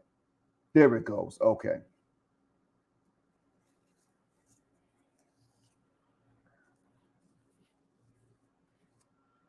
If there was ever people who deserved to have their women placed over them, it was these folks. No joke. Remember, I vanished on a bus one day in the second town in which I lived about the way I was talking about the male students, which weren't really her business. See, I never told the female teachers how to teach the female students. We had nothing to do with that. They know I don't. I know men and women are different. I knew not to interfere unless they asked. They didn't ask. I didn't tell them. They'd hear me talking with male teachers about the male students. What are you talking about? Oh, fuck the shuck up. And it was an outright sister. I'm rolling my neck when I say it too. From somewhere in the damn U.S., either New York or Philly or D.C., one of them, Muslima, was one of them that one day told me, no, we don't just throw away students because they ain't progressing. I was like, ma'am, I'm talking about male students. I'm not telling you what to do with the female students, but I'm telling you, these male students, you got to leave the bad ones behind. You don't have a choice. We got some real niggers amongst the boys. Don't want to learn nothing, refuse, and will hold back other students if you let them. Let their ass fall asleep. They won't hold nobody back then. Eventually, they quit coming because they don't want to try. It had to be like this. I remember that. Her son, by the way, she's African-American, remember, she's African-American. Her son, by the way, a few years ago got married. That man went and married a Nigerian sister. He wasn't finna touch a Yankee sister. That man said, shuck this fit. You know why? His single African-American mama raised him here in Saudi. He spoke English like you and I do. I don't know how good his Arabic was, but he could understand everything. But he grew up here in Saudi a lot of his childhood. So he saw how patriarchal everybody else was and how neck rolling, finger snapping, and matriarchal his mama was. You know, strong, independent woman, don't need no man for nothing. She Muslim. He saw that and said, shuck this fit. I got responsibilities. And I know he married a northern Nigerian Muslima. I bet you that man's happy as hell. Nuts drained. I bet his testes are always empty. He probably got to drink coconut milk to fill them back up so he can perform again. That's what's going on here. And this was 2018. This was the year before I started really getting active on social media like that. I mean, I was on, but before I really got into the manosphere, this was the year before that. I remember that, summer before that.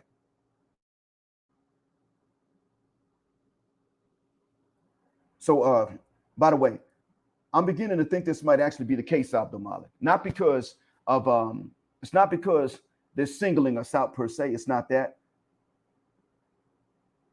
But I think that this might be the case one day. Depends on what the skill sets are. I would say it depends on what the skill sets are, but there will be, I think that we should start looking at these places for retirement first, then eventually for other skill sets. Ghana, certainly. Absolutely. I do think this, and the reason I say that is because the Gulf Arab is still in charge of their nations. And for other countries, that might be okay. I mean, for the Qatari, that could be okay. They're pretty sharp. Ain't that many of them. Emiratis, they're okay. There ain't that many of them either, though. Omanis, they're good people, real nice to live with. But the bulk of the population of the Gulf is in Saudi. The bulk of the land area of the Gulf is in Saudi. And Bedouins run a lot. Things are run by Bedouins that have generally been lazy as F. And then Egyptians and the Jordanians who don't like them and therefore want to keep things the way they are. That's who's been running it. Honestly, it's changing with the young generation. It is. But the change is not going to happen quick enough for our liking, I don't think. I don't think so. So anyway, by the way, y'all, I've had only 2 come through on the Cash App today. So in any case, the women here were the ones that actually did more studying than the men. And I picked up on that as soon as I got here. They actually do more studying and more learning than the men. A lot of translators here were women. Now, some say women are just better at languages. I think they may be to a certain extent. That might be true. But the women here have just been, overall, the women here have just been better. If I'm going to be honest about it, they've just been overall better. Ain't no use in me lying. They study. They actually make the effort. They try. There's some cheating that goes on with them too. You're cheating with them too. But they don't rely on it as much. When it comes to like trying to wiggle your way out of having to actually learn a skill, they don't do that. And if a woman puts a foot down, if a woman teacher puts a foot down and says, these are the consequences, maybe she gets overridden and never finds out about it by someone above her in the chain of command, and the student just slides on, maybe so. But they're not walking around with guns and knives. There have been teachers here that got stabbed, swung on, like in the first city I lived in. And in the city to which I moved later, a teacher got shot before I got here. Shot. The student that shot that teacher is out of jail. He didn't kill him, but shot him in the shoulder with an assault rifle. And got away with it, bro. Imagine that.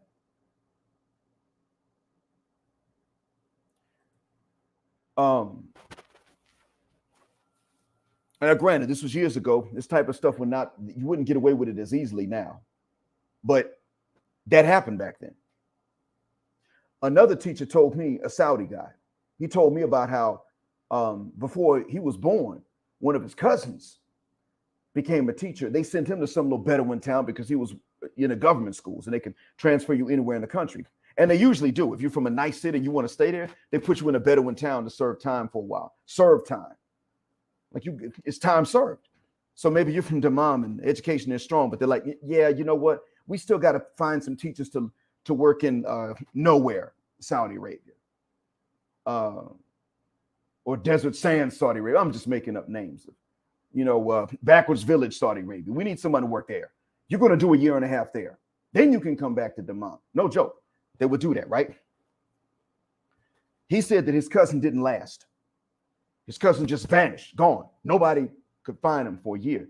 Then one day somebody was camping in the desert, found a skeleton. It was his cousin.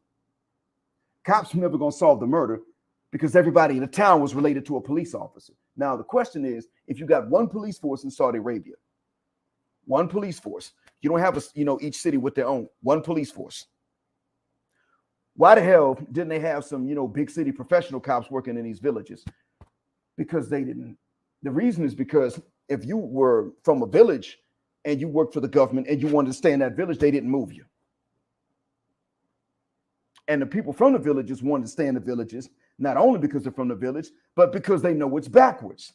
And they knew that if they stayed in these villages, they could keep things backwards into their advantage, like getting away with murder or letting their cousin get away with murder.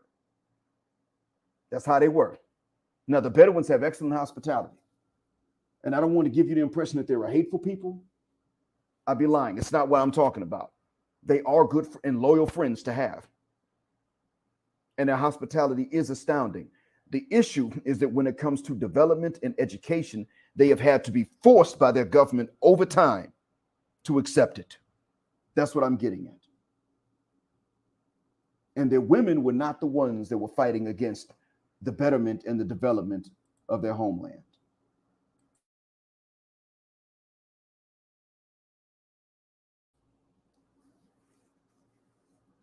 To answer your question, Abdul Malik, that meant Black American princesses.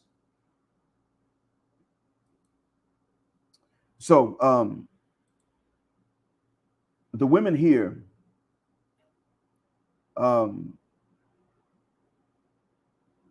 generally have excelled, and sometimes they mess things up. But I'm gonna tell you about this. So, right, you all know the background now. I gave them an assignment where they had to write a poem. They can make a rap if they wanted. 10 days to do 10 lines. Stop and think about that. That would have lasted them about 40 seconds.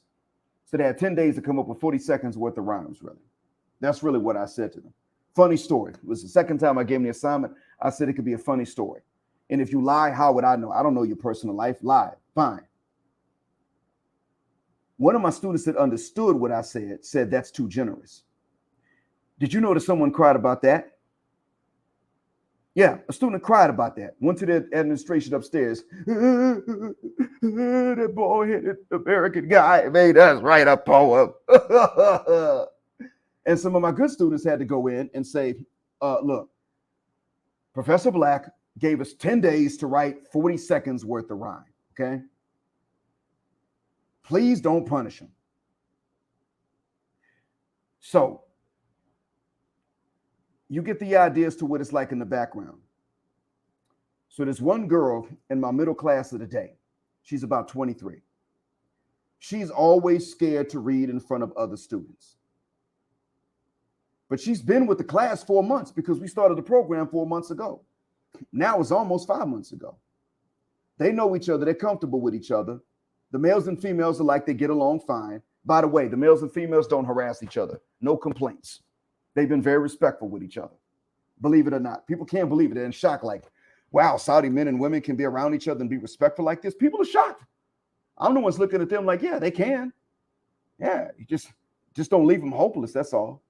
We got like maybe 2 couples that are formed. They don't know that we know about it, but I do.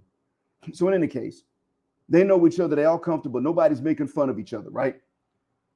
Do you know that when it came time to read the poems, her ass stayed absent for a week? Physically absent.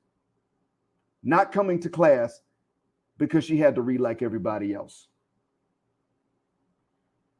By the time she came back, she smelled like raw chicken and had feathers growing under her clothes. When she finally got up in front of the class to read, because we had to argue about it, I had to tell her, you're absent or you read. Ain't no arguing. You're absent or you read. No, shut up and get in front of the class and read, or I'm marking you absent. Don't tell me no. Make your mind up. When she finally got up to do it, she squawked at first like a chicken. She smelled like part of a Popeye's recipe. Bruh. That's how bad it was. So the last time, now mind you, that time she read They clapped for her. They supported her, right? Second time she had to read was on the third assignment that I gave them. All they had to do was give each other recipes. Now, this has to do with other classes that they have. So it makes sense in the context. I said to them, all you got to do, find a recipe that's for something other than cornflakes. Don't be lazy. I ain't stupid. Teach each other some recipes. Throw in something to make yours a little bit unique. That's what I'm asking you all to do. So she got to pick her own recipe. Do you know that she ran out of the room? Now, mind you, I already told y'all you're not allowed to speak Arabic in a full sentence in my class. You're allowed to do like okay, this is what you're allowed to do. Maybe you're talking and you forget the word for pen in Arabic. I mean, the English word for pen, P-E-N, the writing pen. You forget it. So you're talking in English and you say, I asked him to give me the, and you forget the word pen. You can turn to your classmates and say in English, how do I say qalam in English? You can do that. Qalam is the Arabic word for pen. I'll accept that. That's normal. But if you say shlunagul qalam b'inglizi, you're out of there right off the bat. You gave up. I'm like, nope, dumbass, get your better one out of my class. Told you about that. Stupid ass, lazy ass, no good ass, mulatto ass, nickel. I have to be like that at times because that means they gave up. That means because they have to think they don't want to. So I have to do this to them. Usually when they do that, it actually start off, like I said, I mark them late first. But then some want to argue, okay, you know what, you're absent now. Say something else. Say something else. Please. You're going to be absent until I kick them out the class. This chick argued with her classmates in Arabic in my class. I said, you know what? Come back tomorrow because you're absent today. Well, you're late. I said, come back tomorrow the first time because I knew as soon as I told you you're late, you were going to say no. Now you're absent. Now say something else. It had to be like this with her, right? She started arguing with her classmates in Arabic again. They were telling her in English, go ahead, we got you. You're just going to read the recipe. No. And then she said something in Arabic. So I said, you're absent this whole week or you get your little skinny ass up there right now and read it in front of everybody. You know, she ran out of the classroom. She had this really like volcano hot espresso cup sitting on the desk. It's piping hot, steam still coming out of it. She ran and left her espresso. No joke. She ran out of there so quick, the wind cooled her espresso off. Imagine that. Scary self. I'm like, so you all act like y'all are so brave and ain't scared of nothing. And the funny thing is when you challenge an Arab to a fight, they don't run. Woman or man, they don't run. They will fight. If a man challenges an Arab woman to a fight, she'd be like, you want to fight a woman? Or you want some old bitch shit? But you know what? Let's go. And she'll put a deuce up. They ain't cowards. They don't usually know how to fight like we do because they don't grow up doing it as often. They do, but not quite as often as we do. But you know what, bruh? For all that physical courage, just speaking publicly terrifies them. I'm like, what the F, man? What kind of Muslim are you? She ran out there so fast, she left a black streak in the air from her clothes, not from her skin. I mean, she ran out so fast, I thought she was going to drop her teeth. She was gone. I tell my students, look, some of them try to say I have a phobia, doctor. You know what a phobia is? Because the Arabic word for phobia is the same, and they don't know that it's the same in English. They got the word phobia from Greek, just like English speakers did. But they don't know it's Greek. We do. So they're like, doctor, you know what a phobia is? Yeah, I know what a phobia is. It's the same word in English because we both got it from the Greeks. No, it's an Arabic word. Look, Bedouin, how about you fuck the shuck up? Everything didn't start in Arabia. Anyway, yeah, I know what a phobia is. I have a phobia. I can't read in front of the class. Oh, well, then I can't mark present your ass then. How about that? Now, I respect a phobia if a student shows me a diagnosis, but they'll come no diagnosis on paper, just claiming it. Really, teaching a lot of these folks here, and this is the truth for about maybe a third of the students. This means 2/3 are good. 2/3 are as good as gold. 2/3 are. And why am I talking about the bad ones? Like I said, one, you need to know that the dysfunction is not only amongst us. And it's not really an entire third of us that is dysfunctional. It's just that the rest of us are scared to say anything about it, or scared to say this is not our culture anymore. That's the problem. We got less than a third of us that are really that dysfunctional. How could a third of us get away with that, really?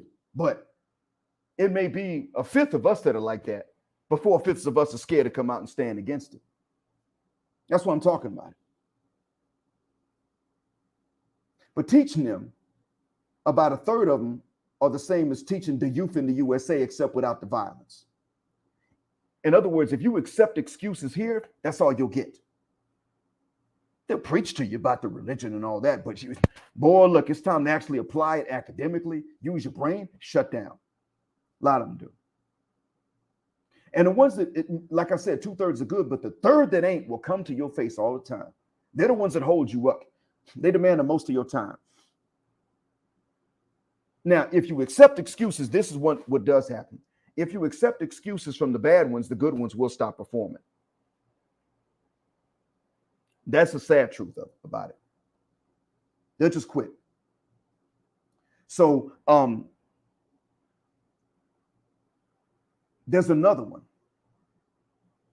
I told the students, control your fear. Because otherwise, about a third of them will come talk about, I'm too afraid, I can't do it, I got a phobia, I got a condition or something. There's a sister. She's one of our, when I say sister, I mean Black woman. She racially, she's one of ours. She doesn't have the neck rolling, finger snapping attitude, none of that. She's from Jeddah. She's a mother. A mother. She said she was too afraid to stand in front of the others. She's been married and had kids. She done pushed out at least 2 Black children into the world, in Saudi, of all places, through her private parts. But she's scared to stand up and tell us a cake recipe because some people she's known for 4 months and who respect her are looking at her and listening. No joke. This is the kind of fear they have of basic things like public speaking. Bruh, do you smell that? You in the audience, do you smell that? Y'all smell something? My brothers, LOM, you smell something? A. LaRue. Y'all smell something? Abdul Malik, you smell something?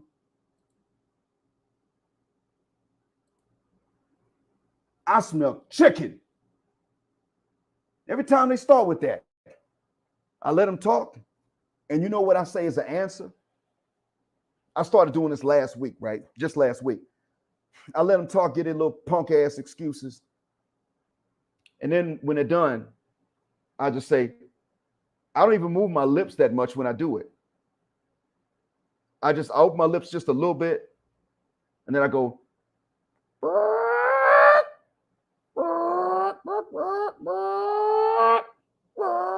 start making chicken noises, right? I didn't even know I can hit that note anymore. I start doing that. And then I might actually get up and start doing the chicken walk to the board with an eraser in my hand. And then I act like I'm pecking the ground. And then I write on the board, do you smell that? And my students, they already know the drill. They're like, yes, doctor, I smell Popeyes. Yeah, spicy chicken. It's not even regular chicken. That's how we do it. And to make matters worse, regarding the sister from Jeddah I told y'all about,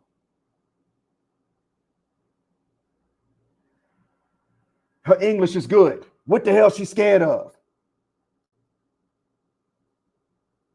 She told me she was scared. I said, scared of what? Who in this class is going to make fun of your English? You almost talk like me. Except when you make those chicken noises. That's what I got to be like sometimes to get about a third of them to just stand up and read in front of their classmates. But they brave though.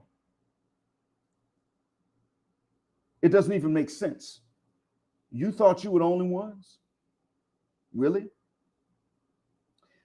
Now I'm going to tell you this, how it ended with, and oh, by the way, all right. So I gave y'all a condition of 2 women, right? There's a third one.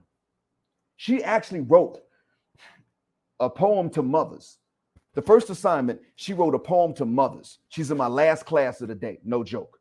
2 to 3. She wrote the second best poem in the class. She was like, I can't. Later, she told me, I'm terrified. Don't ask me to read in front of the students. Mind you, this is how it went. They all had to read their poems. This is the first time I had them write a poem. They all had to read them. She read hers at the end. It was a poem to mothers. It was so good, they clapped. I took my phone out and said, please say it again. I need to record this for my mama. She said, yes, please. This is for your mom. Mrs. Mine, this is for you. She started saying the poem in English again. I sent it to my mom's, right? No joke. The only one that was better than hers was when one of the other students actually wrote a rap. And it was a pro-black rap too. I was like, this kid here, he's not black. At least he doesn't know he is. And he's writing this pro-black rap. I mean, he was writing, he had bars in English like, black is the color of my soup. It's the color of the youth. It's the color of the power. It was like, just the kid had bars in English, man. He was the only one that wrote better than her. But she didn't hear that because this other kid came to class late. And he said it in front of a few students. So she didn't even know that one guy had a rap better than her poem. I kid you not, right? She had bars in English. She wasn't rapping. She was just reciting poetry. She was rhyming. She had bars, though. I kid you not. Later, this student came to me and said, listen, Professor Mine, don't ask me to read in front of the students like that anymore. And I looked at her and said, who the hell do you think you're giving a command to? You telling me what to do? What the? I'm on my King Kong stuff today. I'm going to tell you to read Sunday. This is a Thursday she did it. I said, I'm going to tell you to read Sunday. Give me a command again. Tell me what else to do so I do the opposite. I mean, I was just mean, right? But before I was just mean and then left, I said to her, the reason I'm so aggressive right now with you about that is this. You read your poem like everybody else did, and they clapped for yours. And you're going to come back to me and give me a command, don't tell me to read no more? No, you're going to read more. You did well. I was actually proud of you. I'm still proud of you. But you're scared, and you're going to let your fear control you, even when you found out you did well. What, you think they were being sarcastic when they clapped for you? The hell kind of insecurity is that? You're going to do this more often because they learned something. I had to do this with her. Can you imagine? So now there's 3 women's conditions I gave you, right? The last one already did well. Now, let me tell y'all about one of the men. All right. They had this dude. I don't even know if he's Saudi. I'm not sure. But last Wednesday I went to work, and this was the real kicker. It was Wednesday.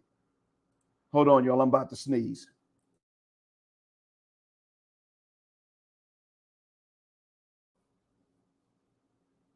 All right. Sorry about that. I'm glad y'all didn't hear that one. That was one of them gorilla sneezes. Boy. And I got big nostrils too. I got wide nostrils. You could fit a banana through mine. Woo. I would have blown out the microphone if I hadn't put it on mute. If I didn't mute the mic and then I sneezed, your laptop would shake or your phone. It's that bad. So in any case, so this dude who doesn't belong in the program, by the way, because he knows nothing in English. I'm not joking. Every time it's like, this kid's got a good voice for radio, right? Easy to listen to, but he won't learn any English. And my rule is don't talk Arabic in my class in a full sentence. I'll put your ass out. You might as well cuss, say the F word, you out, because you'll never learn English doing that. This nigga comes in like, can you say that in Arabic? He knows, well, he should know that I don't speak Arabic because I got them thinking I don't speak it for their own good. Kid came in one day and said, how come you haven't learned Arabic? I said, how come you haven't learned English, nigga? But you live in Saudi Arabia. He said it's through a translator. And I told him, yeah, well, I lived in America before that. Now, let me tell you this, bro. You had English classes for free all through school. You got a high school diploma. You should know basics. You shouldn't be in this program. They shouldn't let your ass in. Don't come ask me why I don't speak Arabic. What are you going to do? Teach me Arabic? You don't speak Fusha. How are you going to explain Arabic to me anyway? You don't speak English. Ask me some dumb stuff like that. You know what the reason is. Whole time I speak Arabic, right? Enough, I mean, I speak enough. So Wednesday was his turn to read. Here's the funny part. He was supposed to read on Monday. He was absent Monday, Tuesday. He wanted to be absent on Wednesday, but his friend said, no, man, come on to the class. So this is what he did. Mind you, he's not supposed to be in the program. He got up in front of the class and started to read the recipe, but he just kept reading the same sentence and stopping altogether. All he did was read one sentence. He'd stop, look for 20 seconds, blank, quiet, start reading the same sentence. So about the fourth or fifth time, I said, say, bro, you already said that. And you pronounced it pretty well, too. We understood you completely. Next sentence, what's up? He looked at me, looked down at the paper for 20 seconds silent. Well, no, about 10 seconds silent again. That's still too long. And then he said, I'm not ready. And he ran out the room. No joke. You think that chick was going fast? This dude was going quick. By the time I could look at the other classmates and say, did I just see what I think I did? This dude was across the street. No joke. I marked him absent, not because of the mistakes in English, but because he ran out of the classroom, so he wasn't there anymore. The next day, this dude picked the longest recipe and just stumbled through everything and just gave us a stroke listening, right? He meant to do that. He did it on purpose. This grown-ass man comes to me and asks me to teach the English in Arabic. Here's the difference. He never came back and made good on his. The female students, with their fears, controlled their fears. This guy hasn't learned shit in English in 4 months. On top of the 12 years his ass was in grade school learning English for free before that. Nothing. Just nothing. Which is cool if he doesn't come into a program like this. But he insisted on coming into this program. And now he cries because he's left behind. Today they have interviews. You know this kid is failing every interview that he gets because the interviews are in English. That's it. Some students came back and said, hey, they're letting us do the interviews in Arabic if we don't speak English. Some other students said, oh, man, that's great. I didn't say anything to those students. For one, I acted like I didn't understand, like I usually do. But I also said, you know what? Let these kids fail, because what these kids don't know is that the ones interviewing them will use Arabic just to get through it, get them out, get the next one in. They're going to put these guys' CVs in file 13. File 13, y'all. Y'all know what that is. Now, some of the students who are bilingual said to me, this is not fair. You did all this work to teach us, and we've done all this work to learn, and now they're telling us that they're just giving interviews in Arabic if a student doesn't speak English. I told them, don't worry about that. Here's why. They're doing that to get through. Instead of just kicking the kid out and like, get out of here, bye. You don't. They just say, okay, look, we'll just hurry up and be nice and finish it in Arabic. Those guys aren't getting these jobs. It's tourism. English is the international language, not Arabic, not Chinese, not Spanish. English is the international language. Don't worry. You're going to go in and do the interview in English, and they're going to put your CV, because they don't say resume here. They're going to put your CV in a better pile, a pile to call back. That's what they're going to do. Don't worry about it. They're being nice. I know, because if I was one of them, and you're supposed to be bilingual, and you walk in with your Bedouin and you're not bilingual, I'd be nice so that a bunch of people don't start crying later and showing up with machine guns. I'd be nice, and I just wouldn't call your punk ass back. You got this, blood. They are going to actually push you further to the top. So when I told about two of the students this, they were happy. They were like, oh, okay, cool, bet. That's what's going on, man. But you know what? There are very few women here that just don't speak any English at all. Very few. Now, there are some of them who keep mixing Arabic with their English, and I punish them too. I do punish them. I'm like, because maybe I'll say something like, you're late for another reason, maybe. Or I may say, listen, you got to go upstairs and get an excuse. It's already 30 minutes into the hour. So you got to get an excuse to be more present. Class teacher, I'll do it. What did you say? I mean, yeah, I'll do it. Yeah, I know. You late though.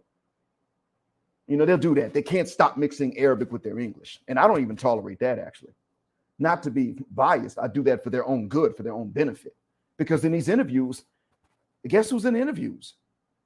Australians, Britishers. If any of you are listening from the UK, I was joking when I said British. We joke about each other's accents over here at the job where I work. The Americans and the British, we make us bloody Yankees and the British make fun of each other, but we don't mean any harm. It's just jokes. So don't come stabbing me later, please, y'all. But yeah, I mean, you got Australians, Britishers, Americans, New Zealanders, sometimes German and Swiss people that speak English fluently coming in to interview these students for jobs. They just got they only have some Arabic speakers in the room just in case, or because some of them also work for the companies locally. They are there to interview the students to assess their capacity in everything, including English. If you walk in and you go, English little, you say that, okay, 5-minute interview, you're out. In Arabic, but you're gone. That's what they're there for. When they give it the interview in English, they got the native speakers there to make sure that the English is actually workable. That's what these companies are doing. Very few women in the program just can't use English. Some of them can't stop mixing Arabic in with it, but there are hardly any of them that just can't use any English at all. They're not common. We got one that I know of, and I ain't going. She's Hausawi. She's one of our people, and I ain't gonna lie. I grilled her one day. I cooked her with extra spice. She stopped me in the hallway to ask me about her attendance in English. And I looked at her like, oh, so you speak English? She shook her head, no. So I said, but you asked me about attendance in English. So she stopped. She gave me that nervous smile and she pulled somebody else to translate and told them to tell me that she just learned how to say that so she could ask me. So I grilled her and I said, well, first of all, I didn't mark you absent, but I'm going to now. Because I told you in the beginning, if you don't ask me questions about English, you don't stop me in the hallway and ask me about attendance. I told y'all that from the beginning. Oh, well, I'm sorry. I didn't understand because you said it in English. Yeah, I know, woman. That's your fault. So now you are absent the day before that, too. Ask me about attendance again. I dare you. I had to be this jerk with her. For what? Am I just discriminating because they don't speak English? No, I'm discriminating because they came into a program where they had to know some basics and they don't even know the basics. That's why. That's why I got to do that. But this is the only woman student that's sitting in there, no English at all. No, I take that back. There's another one that's also in her class that's like that. None. There's another one like that, but she just doesn't even come to class. She stays out of class, so I can't say that she really factors in. Somehow she's still in the program with all the absences. That shows you the lack of professionalism and standard enforcement that's in some institutions here. They're scaling that back, though. The government's really cracking down on that, so that's a good thing. But I want you to know that this has been a recent phenomenon. Most of the women here have been professional.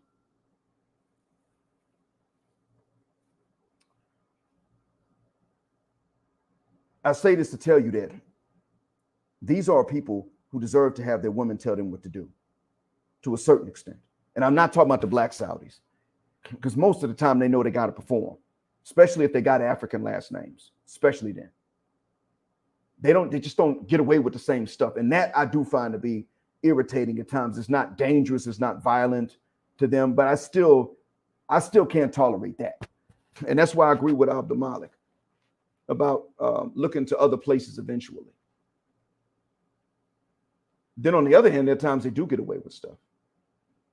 Kind of balances out to a certain extent, but like getting away with more, I'm like, nah.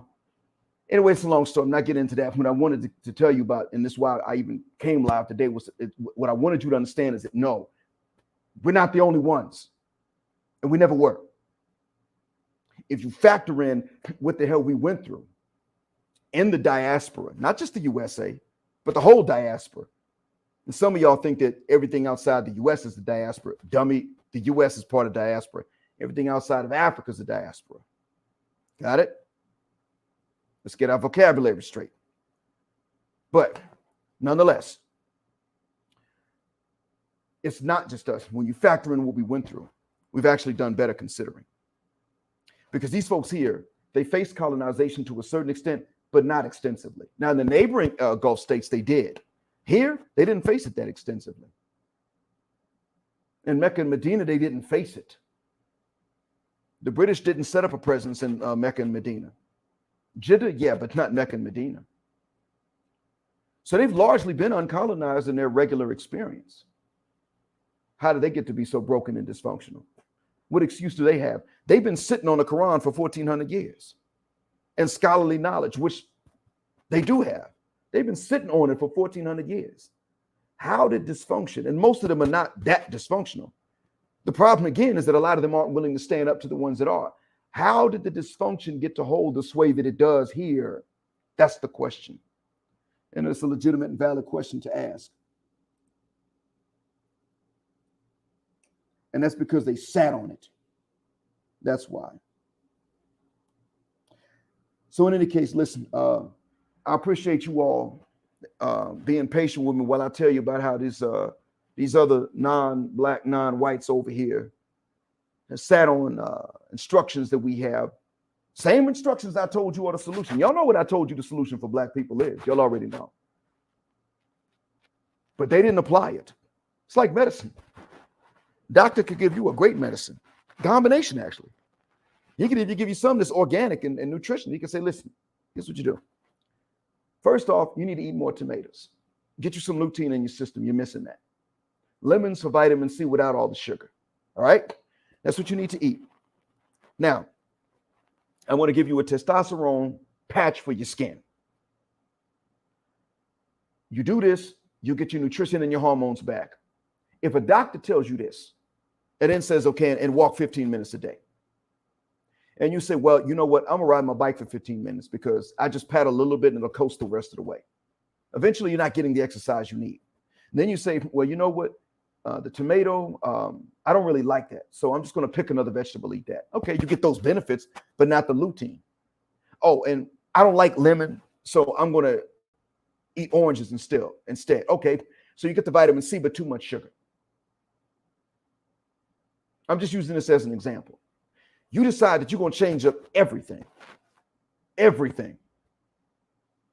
And the testosterone patch, because it has a taste to it, you lick it, but the adhesive is not good for your tongue.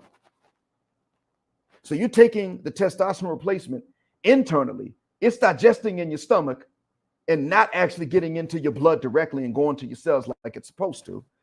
And so you don't get the results and the benefit, and you say, oh, that doctor's no good. Matter of fact, he's not even a doctor. That's what this is like. That's what they're like. They sat on the instructions for a long time. The features was just in here. I don't know if he's still in now. I don't know if he can hear me. I don't blame him if he can't. Y'all got to go to work, but I'm going to tell y'all straight. And Abdul Malik, I'm sure he can hear me. You can ask them. You can ask them about the instructions. Have the people amongst whom I live right now, as a whole, apply the instructions properly. You can ask them about it. We have the ability to do so much better than many others. But the first thing you have to understand, before you do anything, the first thing you must understand is that when you leave, you who are SYSBM, passport bros, you who are black men and not niggas,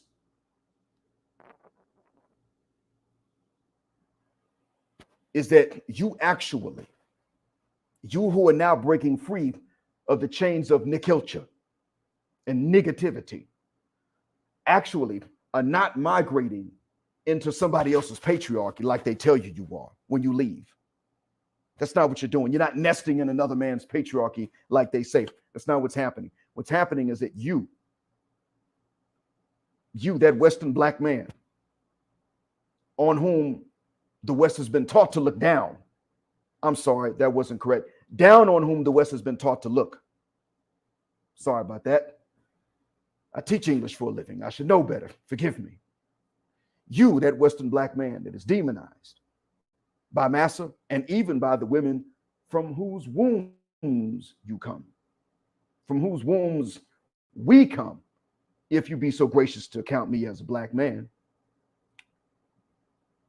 migrate. And if you were coming with a skill set, you actually are an enhancement. The only ones of you that are doing better than what I just said are the ones who have applied the solution that I've talked about before being a solution for black folks and have actually applied it. And you, many of you have already spent time elsewhere, if you can. You are already, compared to what you've been through and how well you're still doing, you are already excellent. And that's why you got guys here in Saudi, guys with some black blood now claiming it. It's not just Tupac. It's not only that.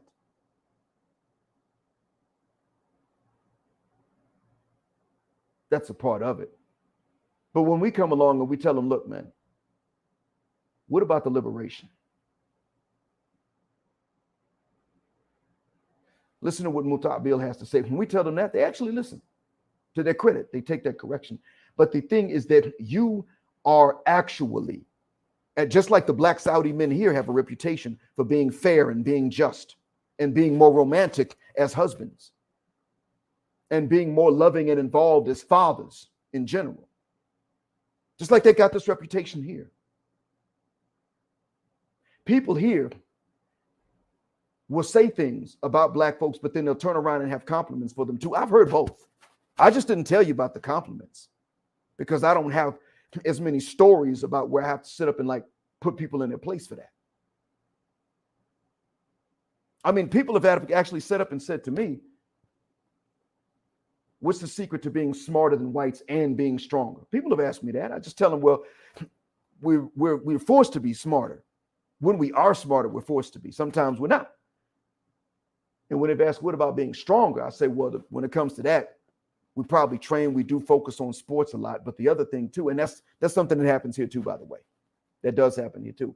But I tell them we focus on sports a lot. But the other thing too is that we don't marry people that are closely related to us. That's the other thing.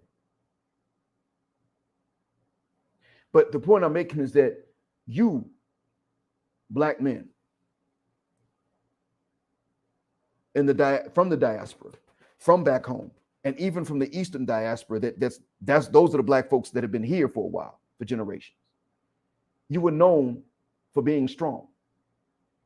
Whether you apply that to good or bad, you were known for excelling in these things. Now you're thought of to be more aggressive. You are. But you are also seen as a standard of masculinity. Now I'm going to drop another bombshell on you because I've already told you that you can look at a people who really are supposed to represent functionality, right? I mean, the Gulf Arab Muslim, whose education from a young age is steeped in Islam, is supposed to be the standard of functionality and excellence around the world. Theoretically, they should be, right? Yeah, they should. They got the instructions for it. They just haven't followed it. I'm not going to lie to you. They didn't. What I want you to understand is that despite that, you have actually been seen as excellence. More so, and the features will tell you about this. Here's the bombshell. In the language they speak in this part of the world, the word siyada and siwad are related. Yeah. Now, you're wondering what these words mean. Well, siwad means blackness. It is the adjectival noun. Sometimes it's considered a verbal noun. When you take a root, just 3 letters, and then you add those vowels you heard me add in that order, you could consider that the verbal noun derivative. Like if I were to say to someone, sayaka, with a Q at the end, sayaka. If I just say sayaka like that, that means he drove. If I say sayaka or isok, then that's a command form, drive. Siyaka means driving. Siyak means context. Payada is also driving. It's the verbal noun. So, aswad means black. Siwad means blackness. The other word I told you, siyada or siyad, I'm going to tell you the word that relates to it. Sayyid is used a lot. It's a derivative of that or related to that, comes from the same root, same meaning. Do you know what Sayyid means? Anybody listening? If you know, you got 10 seconds to type into the chat. Now that you know what Siwad and Aswad mean, what does Sayyid mean? 8 seconds remaining.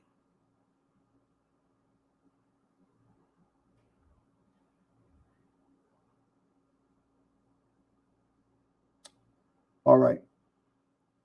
So because of the lag and the delay, I actually counted on my end a little more than 8 seconds because I expected to take you a little while to hear it. But I'm about to go into 2 hours and 30 minutes, which is good considering the cash apps that have come. I got 2 donors.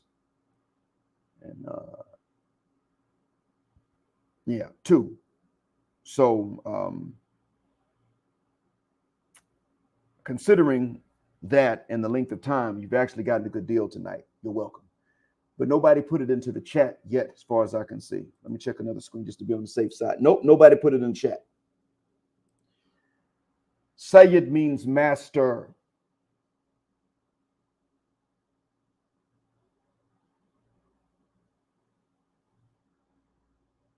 The silence is deafening.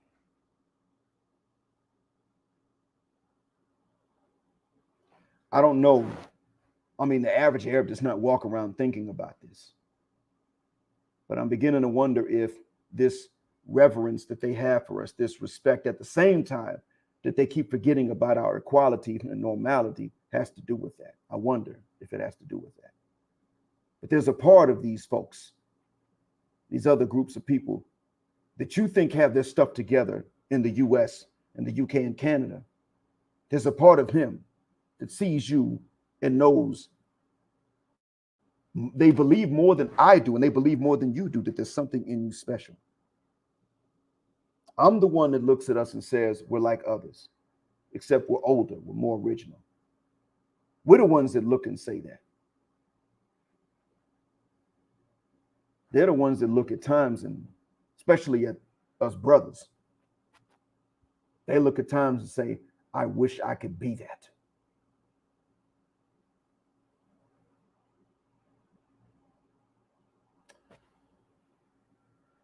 So I didn't just tell you about the dysfunction of somebody else.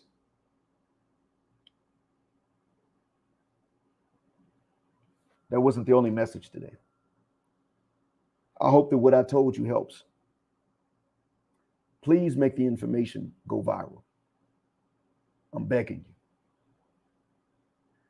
The information that it's been a misconception. I'm not asking you to call somebody else a liar if they say only black folks, because they heard it, they think it's true. But please make the information go viral. That other groups of people have dysfunctions that would make us blush visibly with our melanin. It would make us blush. They got nasty dysfunctions.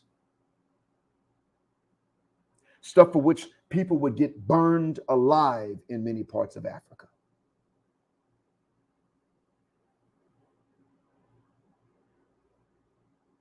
And they think it's a part of life.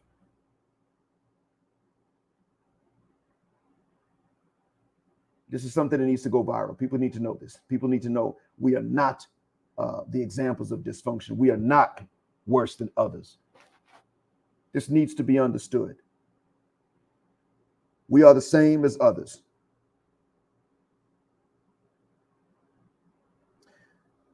But according to them, while we are the same, many of them think that we are better when it really comes down to it. A lot of them don't know this, but that's really what goes on. A lot of us don't know this. But really, yeah, there are times when others, when they really stop and think about it, and I do know this from having had conversations with them, there are times when they start thinking, you know what, they're actually superior to us. And we got to be the ones to tell them we're equal. But you didn't know that.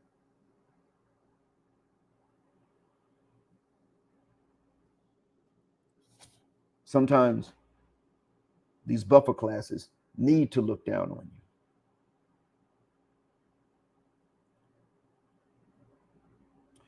I think I've said enough. And I thank you all for being patient with me for 2.5 hours plus.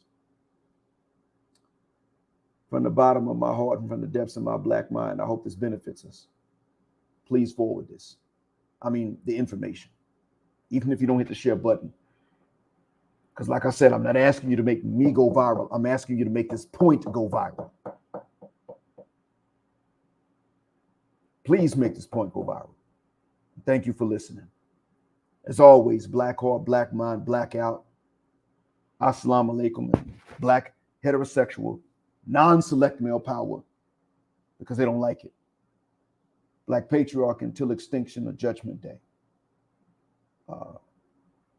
I might go live again tomorrow about the same time or a little bit earlier to talk about Rebecca Lynn Pope and Shira 7. And the Muslims will probably find this one interesting. Actually, people who take any monotheistic faith seriously will probably find it interesting because I'm going to talk about the witchcraft aspect as well, inshallah. I've talked about it before, and I'm going to go into a little bit more of it tomorrow.